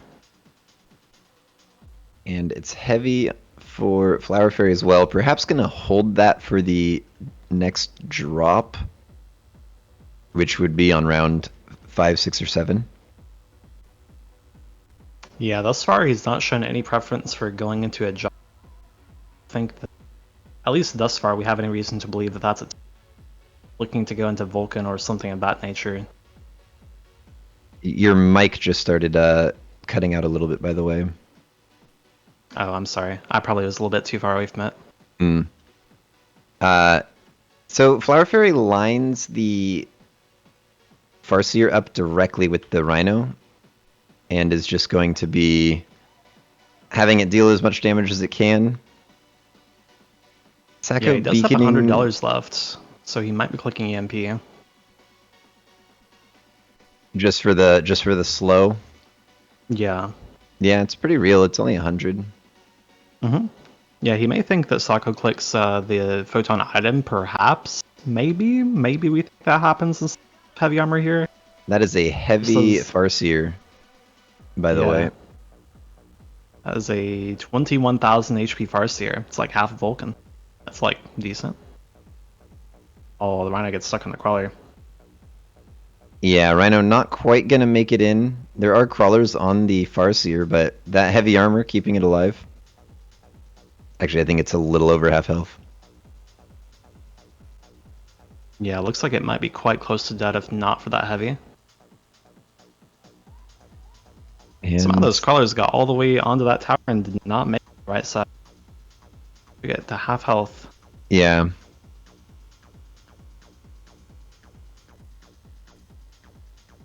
So round 4. Subsidized crawler. I didn't see how many levels there were available. Sacco will take it. Sacco does go for it. Sounded like he got a had couple 2 levels. Yeah, it looked like 2 visually. I don't think this left crawler was leveled already. Yeah, it has XP. The Not been left leveled. one was already leveled, yeah. Yeah. But these 2 others. And Sacco now going to run his Rhino directly into the heavy armor Farseer, says, That is not a real thing. I wonder I if he will goes kill for it and mech then I range will here, go maybe. tower. He's buying more Let's go rhinos. for another one. Yep. Yeah, one on each flank. He's going to adjust those positions to try to make sure they're catching the arc lights. Sometimes these arrows are not telling the truth because the arrows take into account the direction that the rhino or the arc light is facing from the previous round, but that facing doesn't actually like bias it in the same way that a beacon would. I think. Yeah, I I'm think not that's a good way to 100% put it. sure. Yeah, I think that's like 99% correct as far as I understand it as well. So we should expect to see the arc light on both sides get stuck on the rhino and the crawler go and Yep. kill the arc light. Oh, Oh, actually, on one the other side, side it it doesn't work didn't, that huh? way. That's so Odd. weird. I I guess don't it's know if like the one position tick was further. equivalent or not. Yeah. Yeah, it must be like one tick different, right? Surely. But Sacco clicking speed. His Rhino did get slowed, but still gets in and kills the Farseer. And tanks for just long enough for the crawlers to not get cleared. Notably, do not click any rhino buttons, by the way. They're unchecked rhinos. Sacco generally says not to tech rhinos. Yeah, I think that's fair. So it's A pretty lot of people like consistent. clicking armor just, to have the HP, but Mhm. Fairy does have the Farseer as well as I think EMP armor. Yeah. Armor Pretty is sure a he also has that. pretty real tech. So we get some offerings. Fire Badger, Phoenix, Sabertooth, Overlord. Like Instago's boots. Puts it right behind the Rhino. Does have the Chin gun from last game still, same setup. Yep, and it's Sabers for Flower Fairy Anti finally sells out of that Farseer. Double shot on the Sabers. Presumably one of them gets the heavy. And he's going to line them up with those flank rhinos. Or at least one of them. Yeah, the flank Rhino will notably survive a double shot as a result. Yeah, it has I'm the not sure how relevant that is, but it does live. yeah, it has the armor now. It is also 32K possible just for about. Sacco can scuff the targeting on the Saber on the flank, not this turn, but next turn, once he sees this, because Flower Fairy has put it side by side with this arc light rather than like Yep. direct. So you can get like a crawler there and have the arc still target the rhino and the Sabertooth target a crawler. Yep, exactly. And also Sacco feels like he's probably in a fairly good position here in this game since Flower Fairy has gone for the anti-ground stuff with the Sabers and Sacco gets to go boat from the drop here. Mm-hmm. Yeah, Flower Fairy has 2 marksmen that are capable of killing a boat, and that's about it. Sacco actually clicking the chin gun again. Mm-hmm. And there are shield fangs. Yeah, I do wonder what that means for Sacco's clear. Do we think that Sacco's gonna go like... I mean, honestly, I would like Mustang's the only thing that's like super good against that. Yeah, doesn't that feel a bit awkward though with like Chin Gun boat that has no launcher range? Yeah. It's a pretty rough spot. Although the chin gun does take out one of the marksmen that could have killed it. He's still on this beacon track. He escapes the marksman. He's killing the fangs. Ooh. Tower debuff. Yeah, that boat almost at least cleaned a bit up. of HP. Yeah, only one more marksman to take out and he got it done. Alright, Flower Fairy goes to the instantaneous enhancements. Gonna stonk out of the choose to stonk Stormcrawlers. Yep, that is what he Sacco chooses to go takes for. intensive and puts it on the Rhino. Says, I'm a Rhino 140,000 believer. HP Rhino. Flower Fairy now has the level advantage on the flanks and matches the replicate, which is going to be really difficult for Sacco to clear. Yep, for sure. AM Feels device. like Flower Fairy saw the chaff difficulty Sacco's having last round, and we just simply make that even worse to replicate, that Sacco's going to have a very, very hard problem to solve this turn. Like Sacco's answer to that problem is buying more boats. Says chaff does not matter, only tower debuff, which might be the case. He's going to try to run this Rhino through a gap. in the fangs and get to tower, and it might work. He has the AM device to prevent the slow. He has the level on it. Notably, Sako is extremely weak to getting all of his crawlers missiled here. He has no late chat at all. Yeah.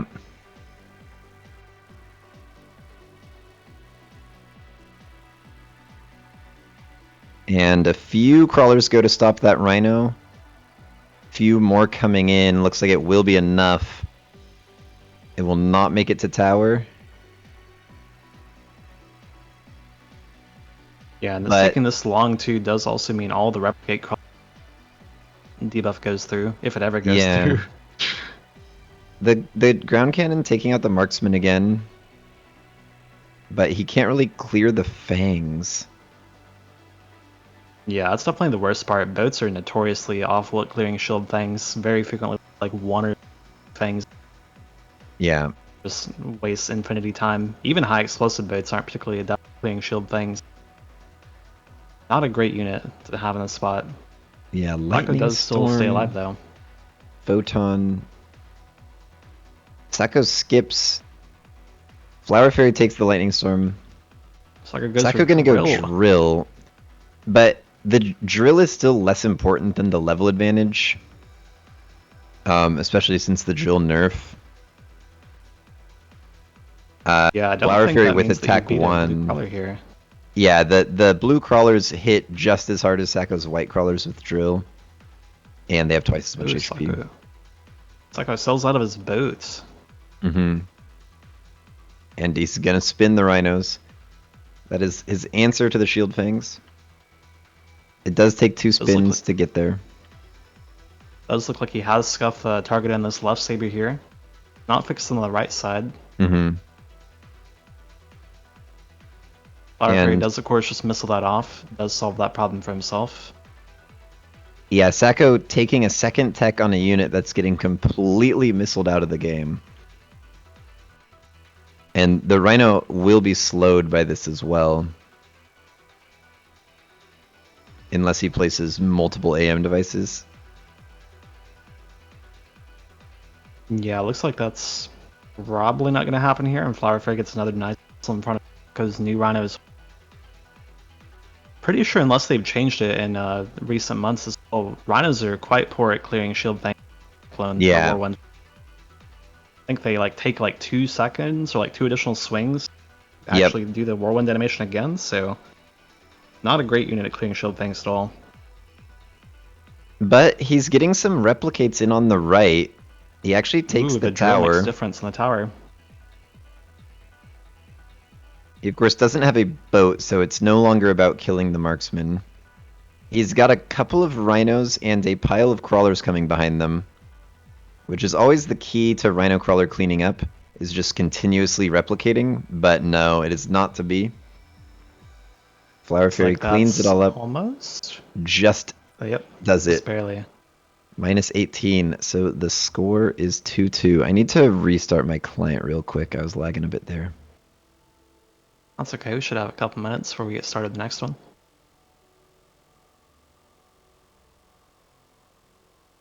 And what do you think went wrong for Sako this game? Was it just like the turn 1 tempo into the everything that happened after with the drops, or like what went wrong here? Yeah, it was poor clear throughout the game.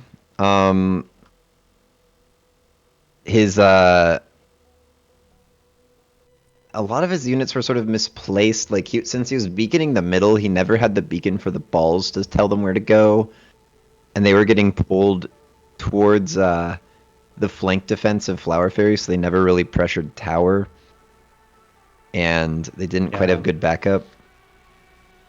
That is true, and also the middle Rhino never really got to us. Yeah, it had the tower either. It had like a messed up beacon sometimes. And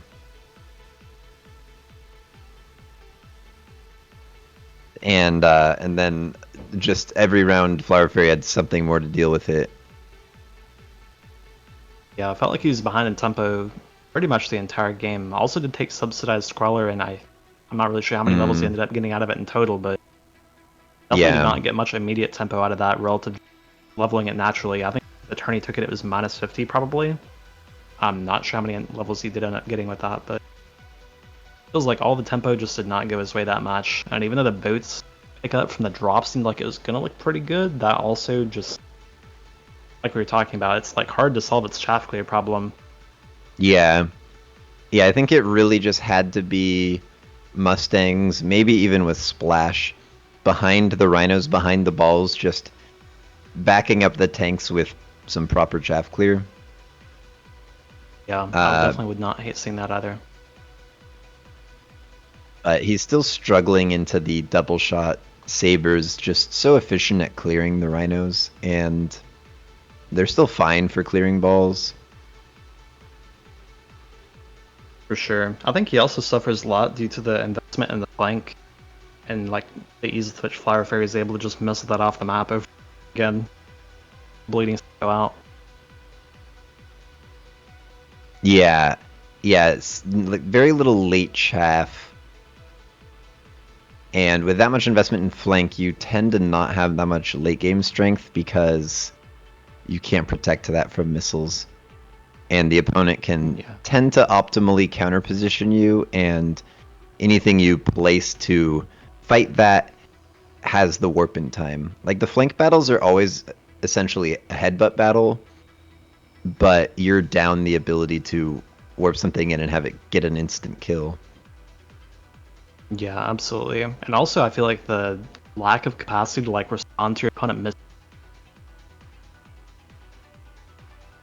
Yeah, yeah, exactly. Like, You it can't often- missile back. Yeah, sure.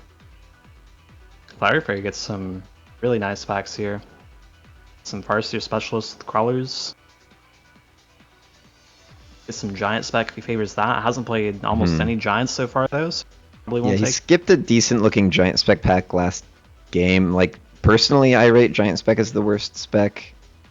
I'm not sure how the Flower Fairy sees it. Does go with Rhino. And Sacco has Fire Badger, Fang, Storm. This could be a standard Andy game from Sacco, seeing the Tarantulas on Flower Fairy and Rhino spec. Those are good on defense, but not good in standard. And Sacco says, yeah, I will take the Storms versus the Tarantulas in standard. And Flower Fairy even putting these somewhat forward Fangs, which you might not necessarily have placed like that. If you thought your opponent was going far away from you, I'm not sure. I think I agree with that. I think that's a nod to, especially the center. I think is a nod to Sacco's aggro play so far in the series. And Sacco's gonna set up the Turbo Greed with the long crawlers behind towers, and then he'll put Fangs behind those crawlers eventually, vertically. For sure. His words, it doesn't matter if you Turbo Greed the crawlers in standard because your opponent's trolling if they're flanking. Yep. Completely agree with that. So, not much reason not to greed for those versus Storms. You expect to happen at some point.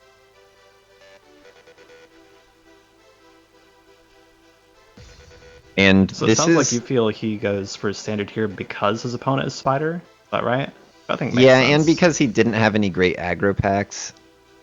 Like, you might aggro like this quite good into some really poor defending packs from Flower Fairy, but Flower Fairy is never going to pick a poor defending pack after playing 4 games of defending aggro.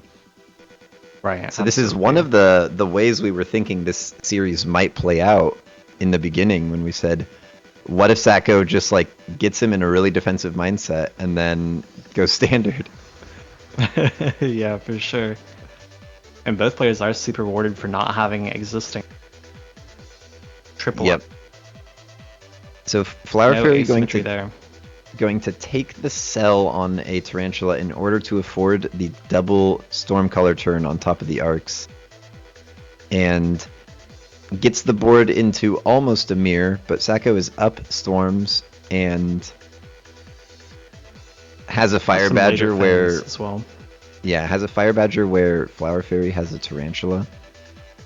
The Flower Fairy knows that the sell button is going to be valuable because there's a Rhino coming later anyways. For sure. Do you think that these Fang positionings from Sako are a not how often people play a Wasp on turn 2 at the moment? I'm not totally sure. Ooh, scammed out both Arclights there. I've been seeing this Fang position in Standard from both Sako and actually from Flower Fairy. I'm not sure which of them started doing it.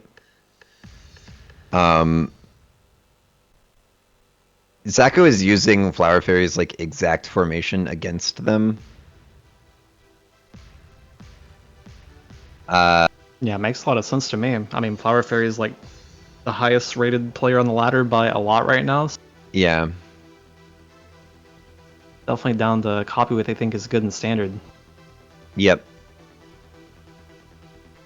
And I believe the second highest rated Standard account at the end of Season 1 was Sako's Standard alt account. So, quite arguably the two best Standard players right here. Oh wow, Flower Fairy goes the turn 3 HE on the Storms, and goes for 2 more Storms too. And a laser sight. Sako thinking about, is it laser sight, is it damage? I don't imagine it's ever shield airdrop. They Like both go Sako laser. laser sight. And where does that go? Is it being saved for a marksman? Is it going onto a Phoenix actually, or does it just go on a Storm? I don't know. Do people still put laser sights on Storms nowadays? It certainly used to be good back in the days of leveling and itemizing Storm. I'm not sure. I've seen range Storm making a comeback, like as in taking the range tech. Right, yeah. In Standard, because Standard has gotten pretty greedy as of late. Sako keeps the Fire Badger, doesn't want to sell it. I guess nothing on Flower Fairy's board is good at killing it. That's quite true. It's also less good at killing it now, perhaps, since he's clicked HE on the Stormcallers. Yeah. Also, notably, Flower Fairy still does not have Incendiary. Not sure if he just hates that tech with the range nerf, or what that thinking is, but does not have. I think every time Incendiary gets nerfed, there's a period where a lot of people run HE. HE has also gotten buffed a couple times. It's HE on Storm still is minus 40%. It's like the one unit that still has it like that. Yeah, I believe it's been cost buffed several times. I'm not sure they've ever changed the attack malice on it. Yeah, it's 150. Barrier and Mustang prod line kind of relevant if you want a giant. Looks like both players probably don't want a giant. Because if you're in Arclight, that means you're not in Vulcan. Make that much sense. And if you're not, if both players are not in Vulcan, that means both players are not in Melter. So there's just never going to be giants on the board. I guess that is true. It seems like that's so much value to farm in Standard, having the barrier bow on one turn, but that just we have Arclights. Yeah. And the Badger is sold now. Like, doesn't this make a bit of sense for Sako, though, to take the barrier here? Because Flower Fairy does have the HE Storms and source a single target. Yeah, it's I really just wouldn't hate seeing it for him.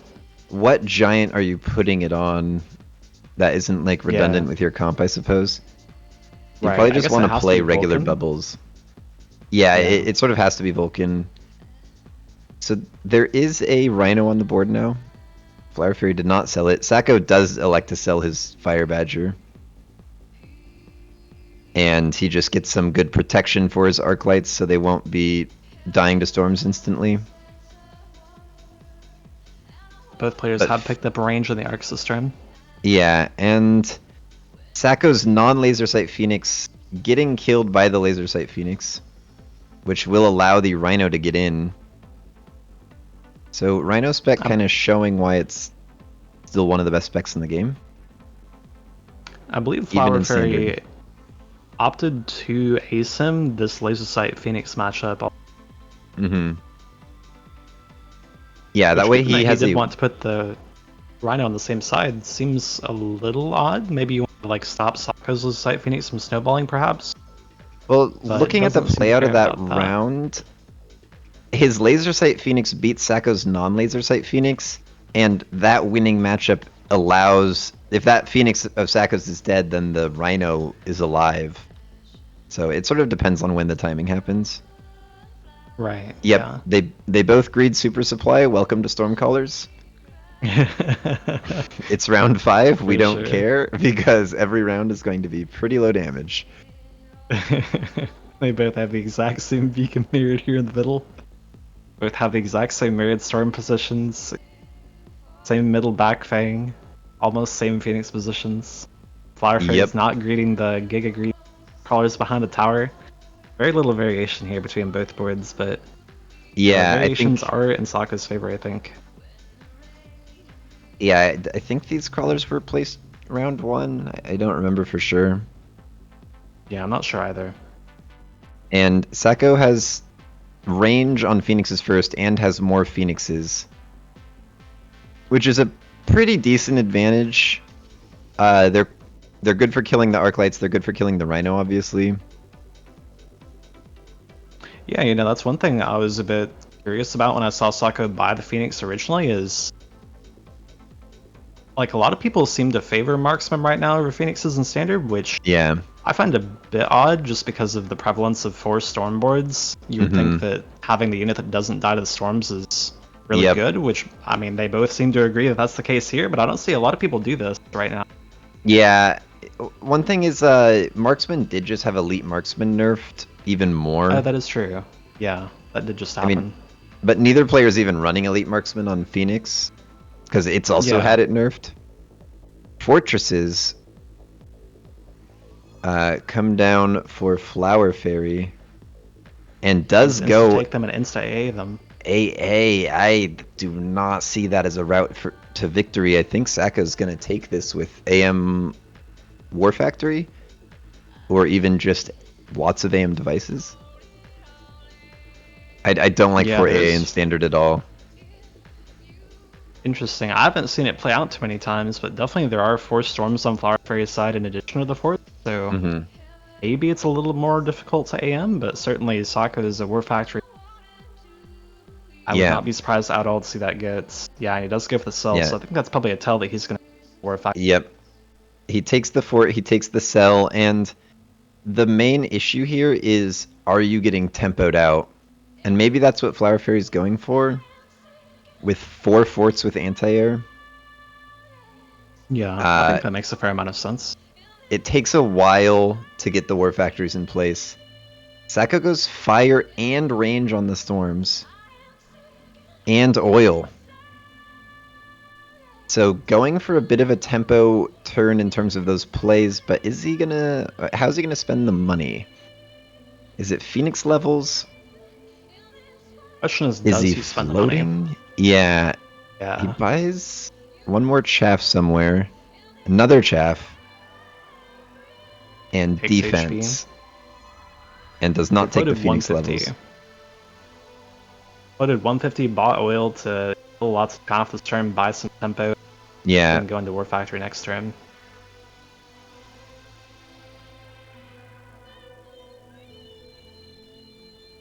Also, notably, Sokka does self-admittedly have, so you will probably not see Sokka attempt to commit to any fort shenanigans in this best of 7. He has what, sorry? He has very horrible fort dueling techs. He has Fang Prod, anti-air, range barrier. Yeah.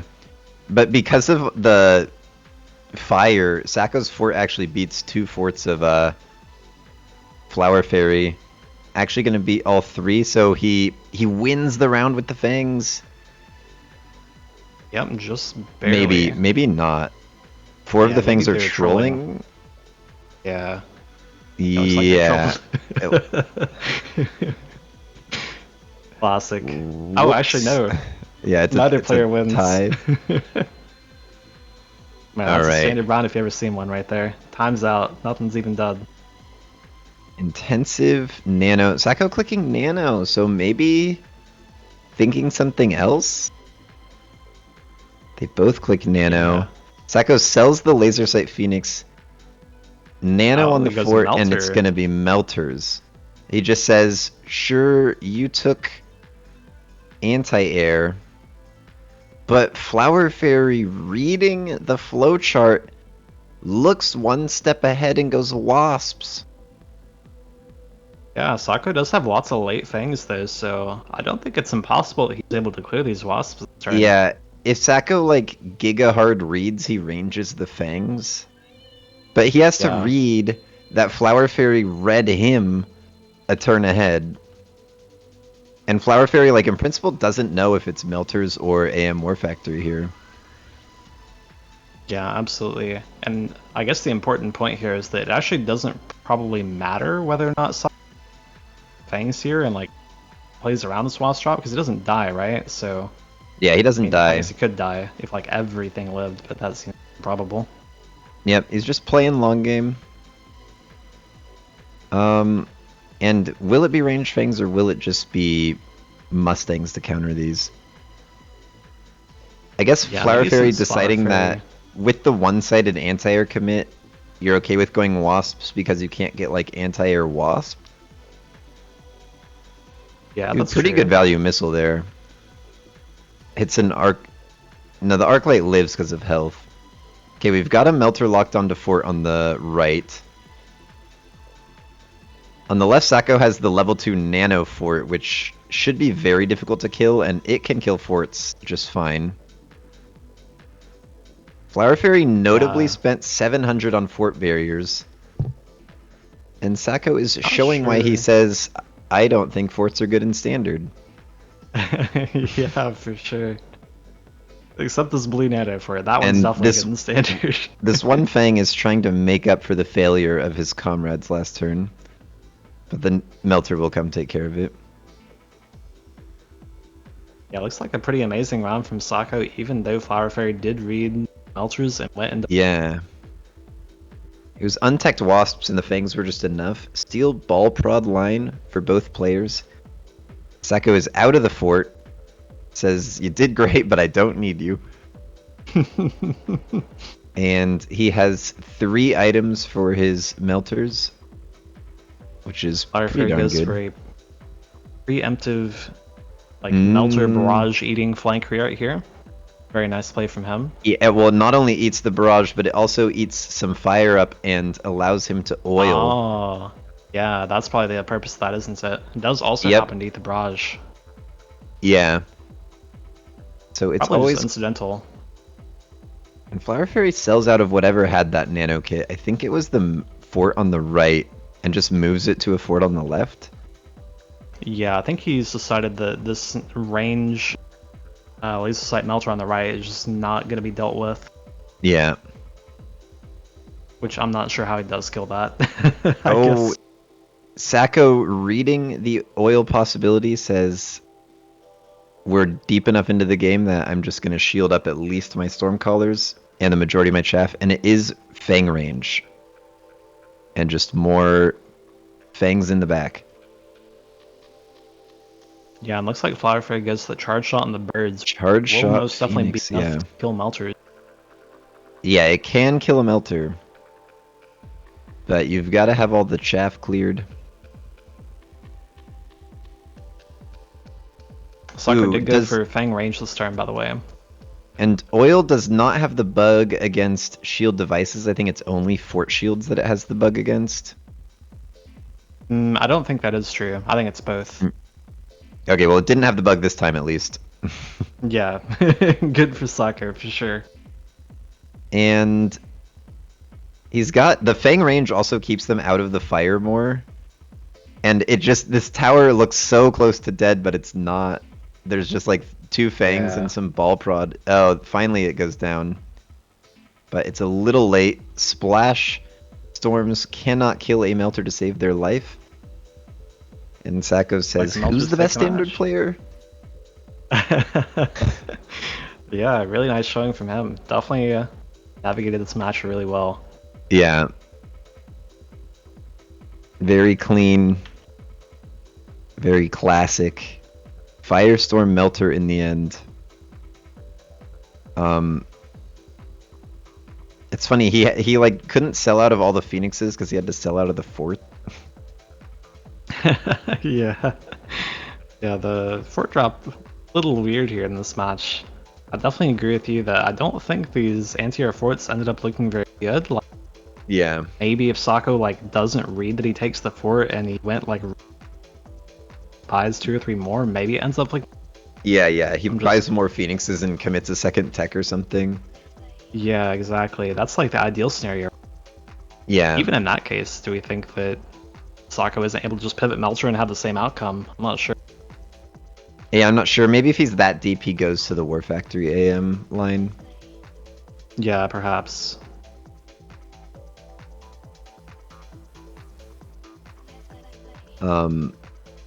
But in the end, Phoenix range costed 300, and because the forts ended up double teched, the Fort AA effectively cost 400, so it was an economic victory to Sacco as well.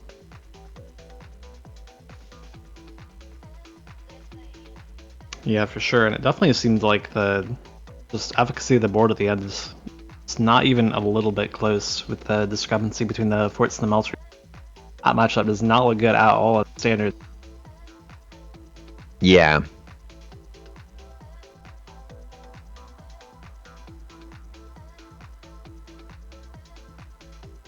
So the score is 3 Sako, 2 Flower Fairy, right? Yep. And 3 that to is 2. 4 games of aggro from Sako, 1 game of standard, 5 games defense standard from Fairy. Yep. And Well, unless it we is count that game that we transitioned to as a bug game. right, yeah. I'm not sure we classify that as. Yeah, I would still consider that a defense game from Flower Fairy, just with the ASIM tower push against an ASIM aggro. Yeah, for sure. And so it is match point for Sacco. He just needs to win 1 game out of 2. And Flower Fairy has to win 2 back-to-back in order to take this down. Yep, and Sako does currently have the momentum of winning this match. And I think he lost the previous one, right? So And now he has forced Flower Fairy to think, can I take a pack that's only good on defense if I'm not willing to aggro with it? Or do I have to take a pack that's playable standard and then end up defending ball pushes with it? Yeah. So yeah, I definitely think that switch up ability from Sokka is very powerful. Whereas he has Yeah. probably almost no concern that Flower plays aggro yeah, it's given the series so far. I think it's so valuable in a best of 7 series, and it's a big part of why I think best of 7 is really interesting in Mechabellum. Yeah, absolutely. With the hidden information of the starting packs, it really it's a wrinkle that can only come out in these long series, or like if you know a player well. Right, for sure. So Sacco, no balls, has maybe a Fire Badger, maybe Supply if he wants to go standard again. Flower Fairy says, enough of that, I'm going Fang Stormcaller Marksman spec, premium S tier standard pack, and yeah, no shenanigans, please. Sacco, looking Yeah, at the I can't choice, say- is it Supply, is it Fire Badger? It is Fire Badger. I wonder if he ever plays this pack standard. I don't think he aggro. I don't think he plays aggro Sledge, does he? Not very often, at least. I would imagine you aggro Sledge into the pack that you're seeing from Flower Fairy. I think that's reasonable since he has no crawlers. I think if he has crawlers, it might be a little hard. He could go like somewhat mid-board. No, looks like he might be doing standard. Sledges are a little far forward, maybe to be standard. Maybe. Yeah, they're like at the one tick height. far forward. They're sort of at the height that like Fuzzy would have played them for Sledge carry. This is like Sledge carry height. If they're by the towers, it's mostly a standard indicator where your sledges are just sort of like chaff/chaff clear. If they're a bit forward, it might be a sledge carry. And if they're really far forward, it's more of a like they're the front of your push and you're going to put something like boats behind them. Yeah, for sure. And Sako has been playing a fair amount of. Honestly, I don't even know if we want to classify it as sledge carry. It's certainly like Sledge is Yeah. the main character, I guess we could Sledge say. spam. Yeah, just maybe a little Sledge before spam. this, he got me with a bit of a sledge spam game. Yeah.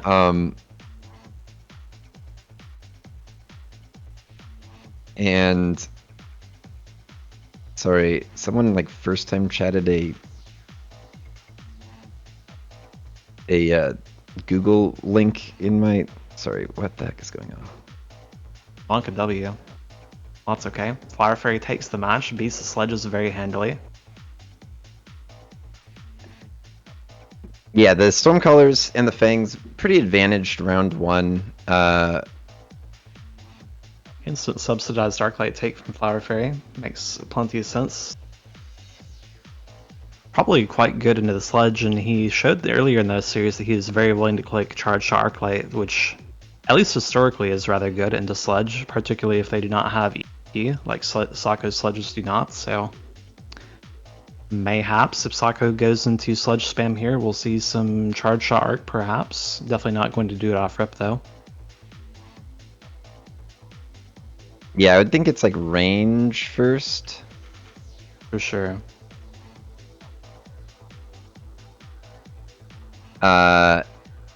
And Sako just kind of puts the Fire Badger on his helipad.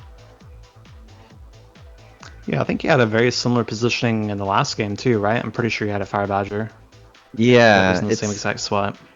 Yeah, it's kind of an odd position, but I guess it gets some value. It's just an extra tank.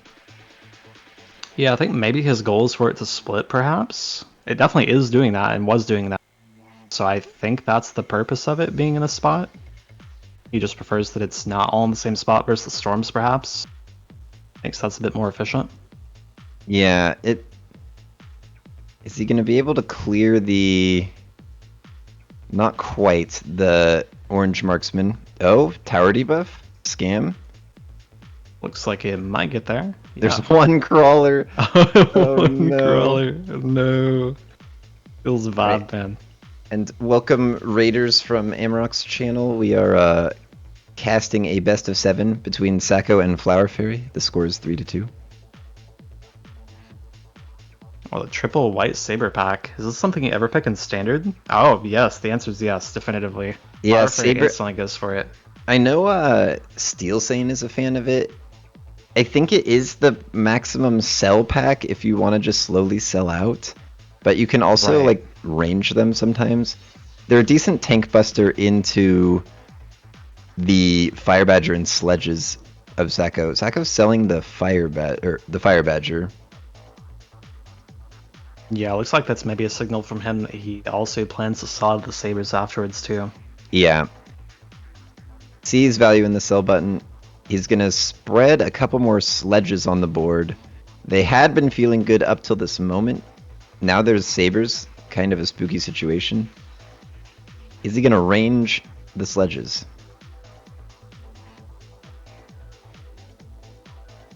You certainly expect him to do it if he thinks that he wants to commit to buying more sledges in this game. Maybe he doesn't feel comfortable doing that though and doesn't go for that this turn. Yeah. Certainly doesn't have money to. Adds look a like that will happen. fang. Says, wait a second, I don't shoot up. Let me just get one fang.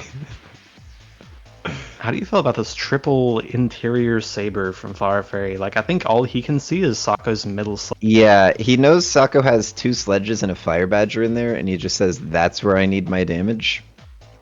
Yeah. And now he's going to Feels go, a- oh wait. I mean, he does have Yeah. storms on the outside. That is true. That is true. Did show a preference for HE last game though. Yeah. Oh, I guess it's not even bad versus sledges, right? So It's maybe like that's just how he ends up solving these. Sako gets first lock with one of the sabers. Oh, middle saber is just juicing for Sako. Yeah. Looking really good. But they do go down. The range arc lights are just further away. Sako has to do a bit more driving of his large vehicles. Notably, the orange marksman is doing very, very little in the early part of this round. It's not Yeah, getting yeah, any it's meaningful only locks. 10k damage, but it is Yeah, it was at alive at the end of the 4K. round. Yep. Being alive is something. Yeah. I mean, as long as you're alive, you haven't fed your 5x marksman XP. Yep. But it did Fire die in Fairy the does end. win by exactly one storm pack once again. Yep. If you're unclear on why they took super supply on round 5 last turn, you should hopefully understand Yeah, what definitely. Stormcolors do to the game. So here is the range, and Sacco is selling out of his sabers. Or at least his Both right players one. do both instantly take the Amp Core too, no hesitation. Yeah, I wonder where it goes. Yeah, I'm not really sure. Did they think that it's just like Saber matchup swinger and that's like its role? Yeah, or are you holding it? Neither of them equip it. Yeah, Sacco actually puts it on the sledge, presumably going to level that sledge. Yeah, it does put it out of range of dying to one white Saber shot, so I guess that's the goal. Yeah, the Like Amp Core is effectively worth an additional sledge level on this guy. So this is kind of like a level 3 sledge. 10k HP. Oh, and even feels a levels little the one weak without Amp though. Core. Like it's not even going to make a difference in terms of like how many volleys it takes to kill like a white Arclight, for example. Mm-hmm. It definitely does make a bit of difference versus a white Saber, which I guess is the main thing that it's going to be shooting. Yeah. And Not sure I feel too happy about that from Sacco. Flower Fairy puts it on a white Saber, which is getting kind of destroyed anyways, but it would have already been dead, so I guess it was relevant. Yeah. But it dies to the blue tank. Sacco is struggling with chaff. But it is all dead now. That Sledgehammer is still alive, but does now die to the marksman. And Flower Fairy takes the round. Flower Fairy does still not have Incendiary on the Storms, by the way. I did check after the standard game.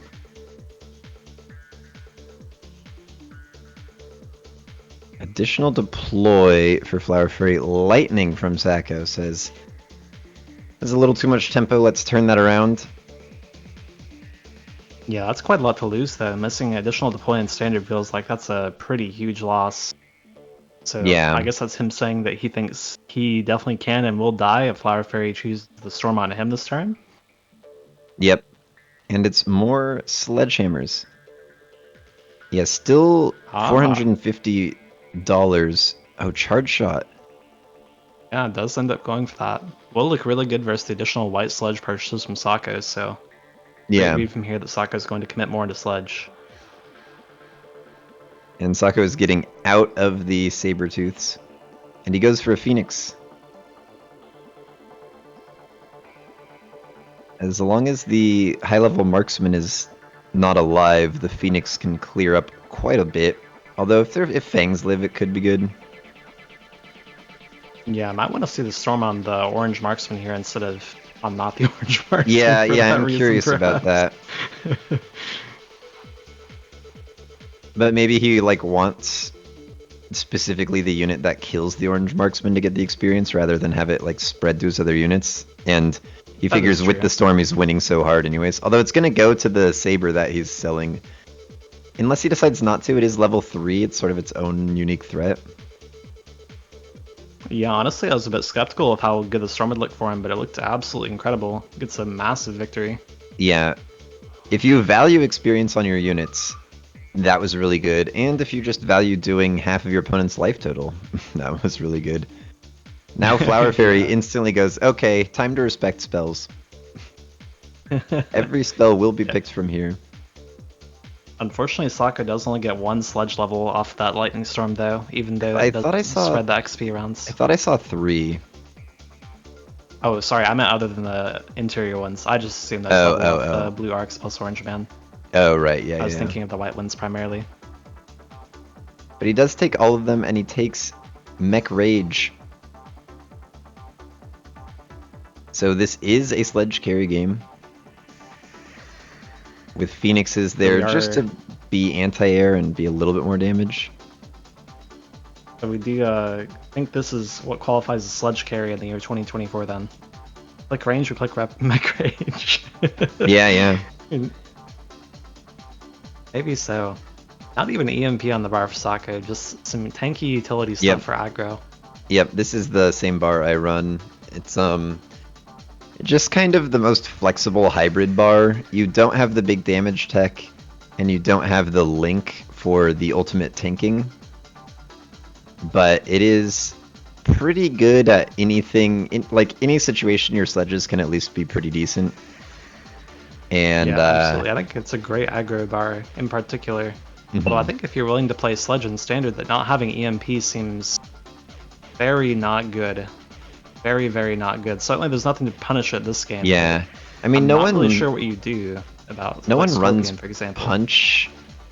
Yeah, Scorp, I guess you're Phoenixing. Notably, as Phoenixes do not have range, they just kind of die. Actually, everything just kind of dies because of the fire. Yeah. Fire is being fire. Yeah, I don't know. Maybe he just like range EMPs Phoenixes if his opponent goes Scorp, and that's how you solve that problem. Yeah, the orange marksman was actually kind of low health there. If it had died, those Phoenixes clean up quite a bit more.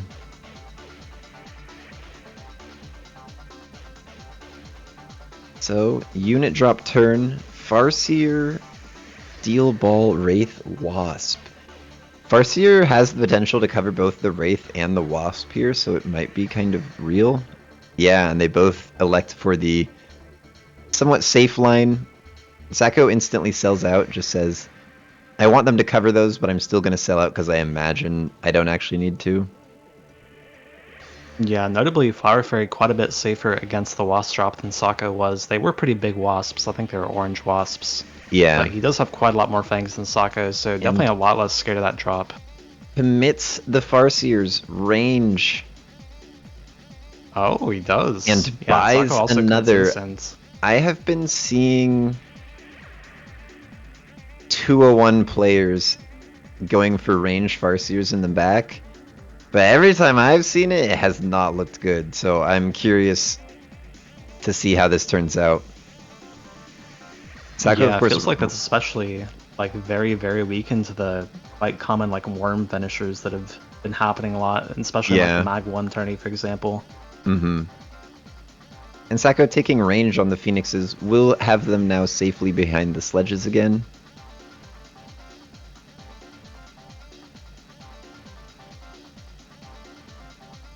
Feels like the Firestorm spam from Sako is going to look really good versus the amount of fangs that Flower Fairy has too. There is a lot of chaff. Yeah. Definitely helps cover the sledge's weakness against clearing the chaff. Yeah. It makes it feel a bit redundant since there's no like payoff that we get to have for that. There's no AP, no EMP, no he anything has levels really. And he has an item. Yeah. So they're doing pretty relevant damage. Like his top damage unit for the round is still the item sledge. Yep, that is true. And looks like the storms aren't doing a whole lot. The birds are doing not a whole lot either. I guess it really is just the sledges. Yeah. The birds are just sort of like end of round cleanup. And Sako takes a small victory in that one. But it is just a couple more rounds before lightning. Yep. Rapid earlier turned it around for him, and Sako goes for it. Goes for it. They both go for it. Go for it. Because all of the spells are aligned on that same turn. Yep, so Flower Fairy will have the oil plus fire, and Sako will have the fire plus storm next turn. Anti-missile. Oh my gosh. Yeah. On the Farseers. We are in full... Is it copium? I don't know. It feels like it is. And it's field maintenance on the sledges. He's got lots of sledge levels. There hasn't really been that much damage picked up into them. Yeah, it feels like that's going to look really good versus the Farseer commit, especially 6 white Farseers. Yeah, they're really not providing much damage. And he's got level 4 sledges. How many sledge levels does he have on the board? Has 9 total sledges and I think it's 17 7 levels. total levels? Yeah, 7 levels counting not one. It should be 16 total levels, I guess. And then there's also the amp core providing some additional stats. Yeah, 17 and a half levels maybe if you want to count the Ant Core's levels. So missiles are getting antied, but it's not like Sacco can't clear chaff without his fire. Because he does have a lot of sledges. But I don't know. It looks good for Flower Fairy. Yeah, the AM Farseer is actually quite good. And the arc lights are just doing big damage. Yeah, the Giga Light is top damage, and that's game. That's wow. actually game, yeah. Wow. That really was impressive showing from the White Farseers. Yeah, impressive indeed. They didn't do that much damage, but they help clear, which, like, oddly enough, he does needs that his charge shot arc lights can work on the sledges, and then they provide anti-air for the Phoenix. Trying to see what's even top damage in Flower Fairy's board. I can't find it. It's the arc light. It's the orange arc light in front of his left tower. Yeah, it is. It wasn't Game Top. I'm not sure what is. Oh, Game Top is his mid orange arc light. But yeah, nice game from Flower Fairy. It will go to 3-3, and we get a Game 7, everything on the line final. Yes, indeed. I do wonder if we'll get to see Sokka go back to aggro in this last match. Yeah, does he go back to aggro now that Flower Fairy is picking standard packs?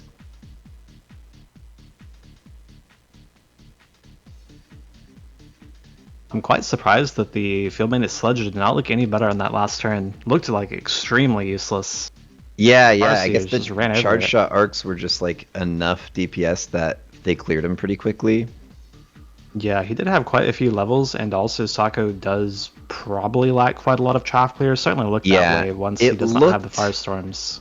The Field Maintenance looked like it would be incredible because he was clearing enough of the arc lights fast enough that the sledges like weren't really taking that much damage the previous round. They were all sort of barely dying. But then with the anti-missile, the fact that he's not clearing the chaff quickly means the arc lights are getting to pop off. For sure. And it's just a good look from Flower Fairy, sort of putting that whole comp together. Yeah, I think the big takeaway for me too on that last round is that if Flower Fairy can do that with the Farseer anti-missile, then he can most definitely do it with the device anti-missile. So it makes me feel like that line from Sako just isn't actually very strong against the line that Flower Fairy took.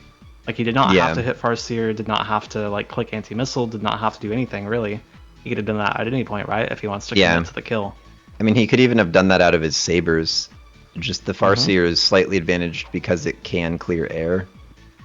And also is like reasonably good at clearing sledge. It does splash too pretty frequently. Yeah, it's just very stable against lots of trick turns. Like you can no longer be Wasp, you can no longer be Wraithed. So it covers some trick turns while providing some value. Yeah, absolutely. And maybe is even like also reasonably decent versus like the Armor Worm finisher or something like that, with having easy access to EMP to turn off the Armor Worm. Or even like a Giga Armor Rhino or who knows what, right? It's very, very hard to be cheap at that point out of the game. There's a cost control pack that if you really feel like it's now a standard matchup, you might pick if you're Flower Fairy, but that is a terrible pack on defense. He does take it. He does go for it. Sako has Air Ball Crawl, which he might want. He does. And we're going to probably go back to the comp from game 1 of Ball Wraith. Flower Fairy going, wait a minute. I thought we were playing standard now. Yep, Flower Fairy has the Giga Standard pack and Sako has the Giga Aggro pack. Yeah. Can't say I'm a fan of cost control storms or arc lights and what Sako is about to play, so... Yeah. It was Not like looking all of good. his other packs weren't very good in standard, and it was his best standard pack. Like it's actually a great pack in standard. So, oh, that's awkward, and that's the value of being a flexible player. Yeah, absolutely. But that doesn't mean he's out. Flower Fairy, definitely a very strong player. Probably wouldn't pick the pack if he thought he was just dead lost with it against aggro, because obviously Sacco picked up 2 of his wins on aggro. For sure. I didn't really get to take a too close a look at what the rest of his options were, but I definitely There were don't feel some with like cost control. fangs. Yeah, they weren't like the worst, but they weren't as good in standard as this pack. Yeah. I feel like you're never too unhappy to be cost control in defense though, because spells tend to look really great versus aggro unless Sokka's doing like the symmetrical push, which he probably isn't going to do if he's aerial. Yeah. And you're never unhappy to have like easier access to oil or just like tempo missiles or anything really, right? So I don't feel like you're too unhappy to be cost control here. It's just a little sad versus the aerial wraith, like much harder to clear than it would be otherwise. Definitely maybe your turn 1 versus the balls could be a bit sad, but in general, pretty strong as long as spells are offered. Yeah, and he's been favoring charge shot arcs, which he might still just take. And cost control has like a little bit of a their arc lights are scuffed against crawlers because once you take health 1, it doesn't have a one shot. But if you're charge shotting them anyways, it doesn't matter. Yeah, are you no longer able to fix that with power buff anymore? I'm not sure how the breakpoints work with the like 12% on attack 1 and stuff like that now. And also cost control Malice is being nerfed. The I believe since they changed arc light to fire faster and have a little bit less damage, that has been the case. It changes every patch. But yeah, it's 308 damage. So with health 1, the crawlers are definitely well above 308 health. I'm not sure about the like attack 1 versus health 2 and all that. It's a lot of math. But Wraith comes out. It does change rather often. Wraith comes out. Phoenix from Flower Fairy predicting it. Sokka did unlock the Wraith on turn 1, by the way. Yeah, he did. He doesn't want it to drop because it's actually really good on defense against this push. I could see that. And now he unlocks Phoenix because the Phoenix is now the worst thing that can come from the drop, but Flower Fairy actually already has it. And without a beacon, wow, this crawler placement from Flower Fairy is just trolling Sacco's entire plan. Just click on Sacco's units and look at the arrows. It's pretty funny. Yeah, it's looking pretty sad. The main ball gets missiled and the rest of the board, including the Wraith actually. That's probably really good for him. Yeah, even the Wraith pulls. Yeah, if the Wraith didn't pull, maybe Flower Fairy could like clear it for free. But he gets to clear one of the balls for free.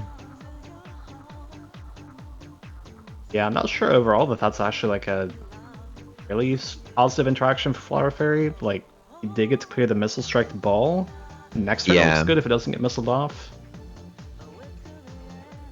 But looks like the Wraith will get in on the Phoenix. Yeah, looks like that's probably... It's so close, but the debuff gets there. Wow. That is a very significant... Yeah.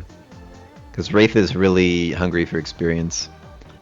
For sure. Getting solo the rest of the board and also like 600 damage Flower Fairy gets out of that. They're like saying, ha ha ha, there is a air unit you did not unlock, and I will be giving it to your opponent. Yep, and Flower Fairy does go for it, and if he has the same tech setup as before, definitely does have carry boat still on the bar. Yeah.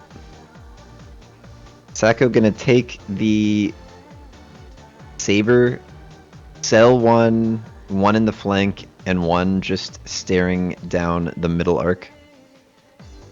Yeah, that Flower Fairy actually rather sad versus the boats. Manages to hit the level on every single arc light from these interactions, and therefore never has to worry about the breakpoints.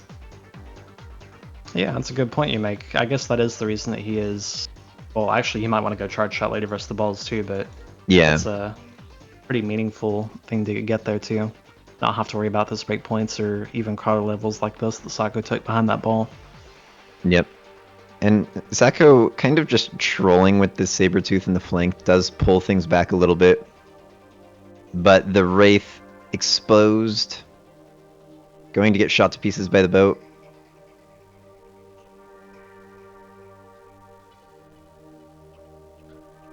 I wonder if Flower Fairy is a knower of that beacon that Suri showcased recently, where you, like, I think beacon backwards the middle flank crawler towards your opponent's, like, back of their board, and then, like, into the back of their board afterwards, like, towards the center. That and it really stalls. might make that a lot harder to kill, yeah. Stalls a lot, and it's also very difficult to just deal with it all. I think it was either you or Sako I saw labbing against that, and it looked really rough. Yeah. Like one of them always lives. Pretty sure it's Sako labbing it, so he knows the danger that that poses if Flower Fairy chooses to go for that.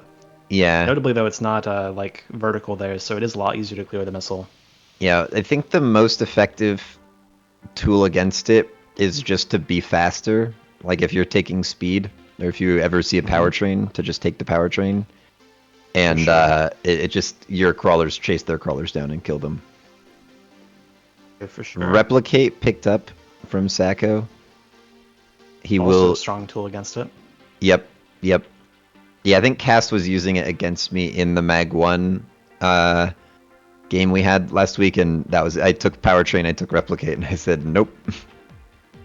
I will kill your crawlers, and then I will rush back to the headbutt as fast as possible with my power system. That's awesome. I hope I get to cast. I hope I get to talk about all the cool beacons. I can love beacons. Yeah. So they both take the enhancement module. I didn't see what Flower Fairy stonked out of, if anything. The sell button was used. Sako has it on the steel ball, but hasn't sold. I think he maybe stonked the other one. Do you think he intentionally didn't beacon this Wraith here? Like, to stop it from dying the way that it died last round? Yeah, that seems reasonable. It looked like he may have intended it to be beaconed, though. It's hard to tell. Yeah, you can... One thing is, if the opponent oils you ever, your Wraith just, like, instantly dies to it. Because your crawlers aren't caught up. Oh my god, 3 crawlers go tower. Actually, there's still just the left side Sako's not clearing. The launcher boat, so effective for Flower Fairy. Yeah, gonna look especially effective once he decides to click that oil button. Instant marksman from Sako. Yeah, Mustangs for Flower Fairy. I guess Flower Fairy saying, I already have the Phoenix and Overlords to take out boats. So I just want Mustangs for better clearance and coverage against a Wasp turn from the aerial spec player. Sako going, I need clearance against boats and Phoenix. I already have chaff clear for my Wraiths, so marksmen make the most sense. Yeah, absolutely. I think one thing we'll probably see Sako do once he has seen this Mustang take from Flower Fairy is in game 1, Flower Fairy took the Mustangs. I don't remember if it was from a drop or not because that was 6 games ago, but Flower Fairy had, like, I think 3 packs of orange and blue Mustangs versus Sako's Mechdiv Ball Wraith Bush, and it looked really, really, really poor. Yeah. So I expect we'll probably see, especially if we get an advanced powertrain for Sako, probably see some more Mechdiv balls or just armor balls or just balls in general versus the sport from Flower Fairy. I mean, the key difference here is that in that game, Flower Fairy was using melters, which are very weakened to balls, whereas this time it's the boats, which can clear balls, although they can get quite distracted by Mechdiv. But Sako might just stonk out of this ball the next time he sees a level available, and just be in Wraith Marksman. Yeah, that's part of the reason that I mentioned the advanced powertrain, because boats are extremely poor at hitting things above 16 ms. Yeah. And obviously temp speed exists, but they really, really suck at hitting things that have advanced powertrain plus temp speed. It's super rough. So the marksmen immediately showing their strength, take out one of the boats, taking out some of the Phoenixes even. But as you mentioned earlier, the Wraith does instantly die due to the oil. Yeah. Even though he took range, I feel like he took range and he's like, now I can include it in the beacon again, but nope. But marksman is on the boat. Boat is not going to the Wraith. Wraith Oh, looks like the round getting the probably. level. Still Oh, it's gonna so go close. towards Flower Fairy. Yeah. Does survive the ult turn though. It's quite Yeah. nice. I'd say that's a good outcome. Yeah, not too much damage going into Sacco, and he gets some nice experience, which he's been desperately needing. So he can potentially stonk Flower Fairy using his cell not for stonking as far as I could see, but he does put the item on that corner overlord that's been doing so well for him. I think he stonked out of a Stormcaller, unless that was Oh, bot. okay. I thought it didn't have a level, but yeah, there was a Stormcaller on that right side, which, now it doesn't have to die to a Bombard.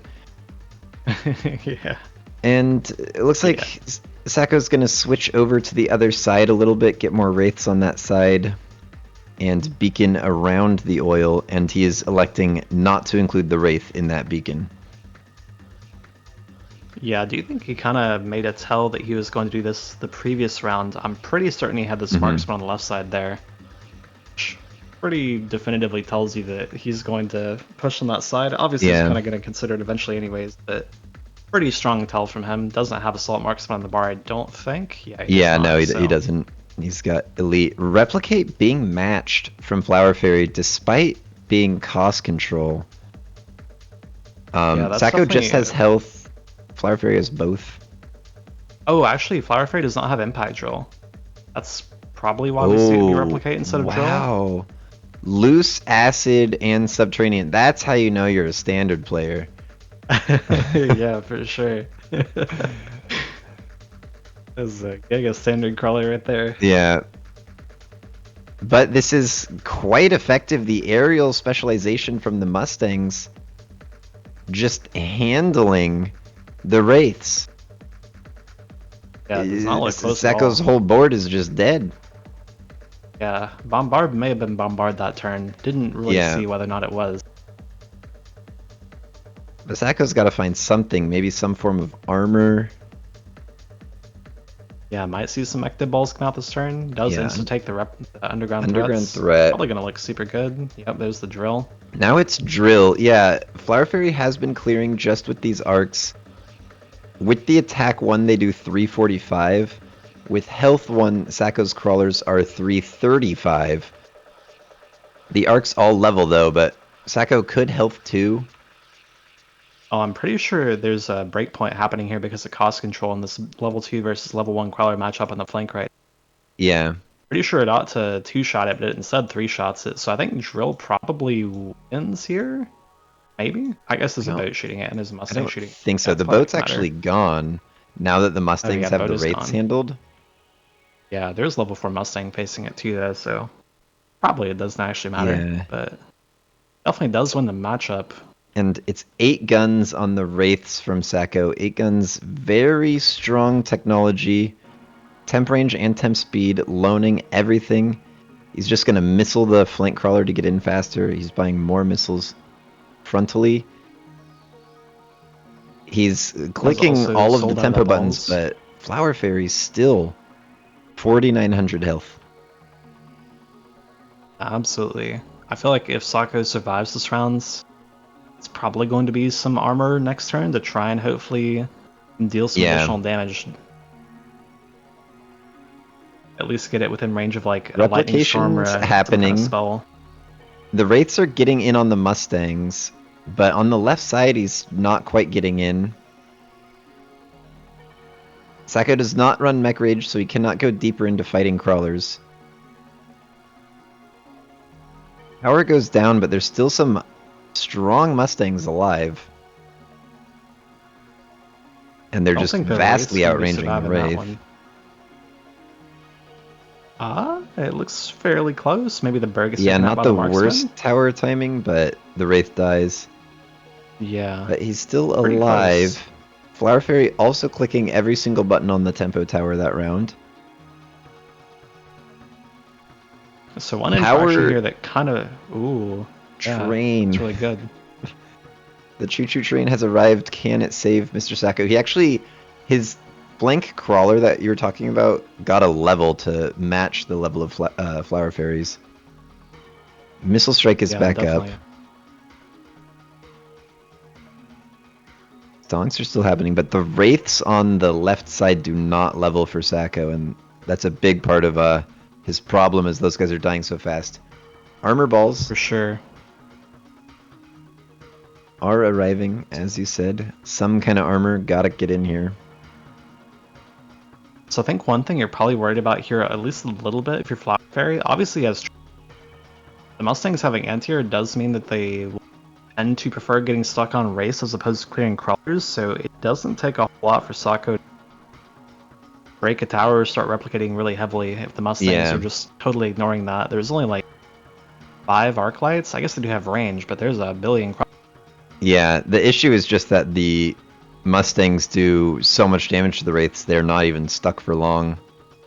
Yeah, that definitely is it. Never getting the levels is really hurting Sacco. And Missile Strike gonna come down on Sacco's one level 3 crawler. Flower Fairy is just taking the level 3 in that flank and has a big Mustang there, so shouldn't be a problem. Sacco guessing wrong which Mustang is exposed to the Missile Strike. Yeah, funnily he could have just killed the biggest Mustang on the board with the missile Yeah, strike. I know. Yeah, the level 4 haste module guy.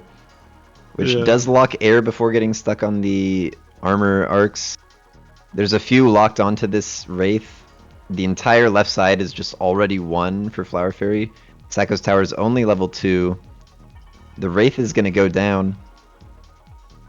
Yeah, and looks that like is that's probably going to be game, to set, be match. it. The match goes to Flower Fairy with very clean cost control defense. Yeah. Ended up being really a nice non-factor for him that game. Did have to use an oil, but didn't really have that many spells. It was just a bombard, right? But the Mustang defense, pretty clean. Yeah, honestly, looked really good. Just honestly, even the anti-air probably saved him from getting stuck on those armor. It actually worked out like very much in his favor as opposed to harming him once the armor did come out. And yes, the boats did get forced off the board by the marksman, but that makes it a traded tech because the anti-air is not useful into the Phoenixes really. Absolutely, and Flower Fairy also got to get like $1 billion out of stonks on boats. I think he stonked like 3 or maybe even 4 boats. He just made crazy money. Yep, Gigastonks, cost control. Yep, taking it down. But what a series.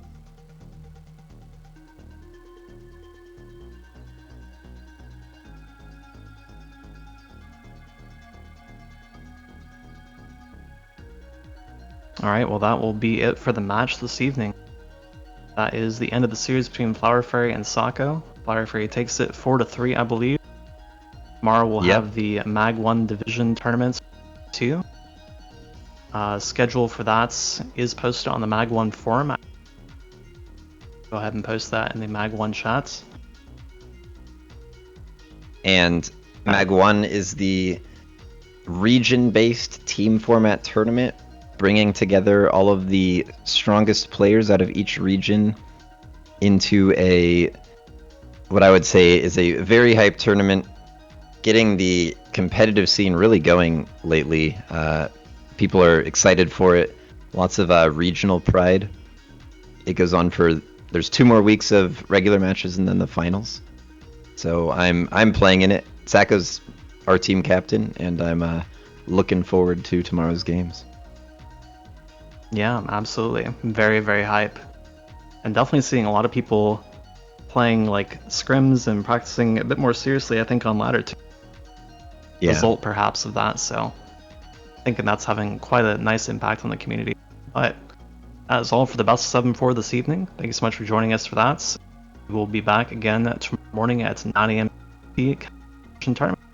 About.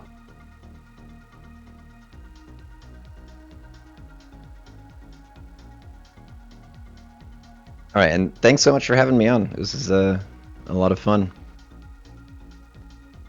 Yeah, thanks for joining me for it impromptu. I wasn't sure if I was going to be able to fight Yeah. fast with.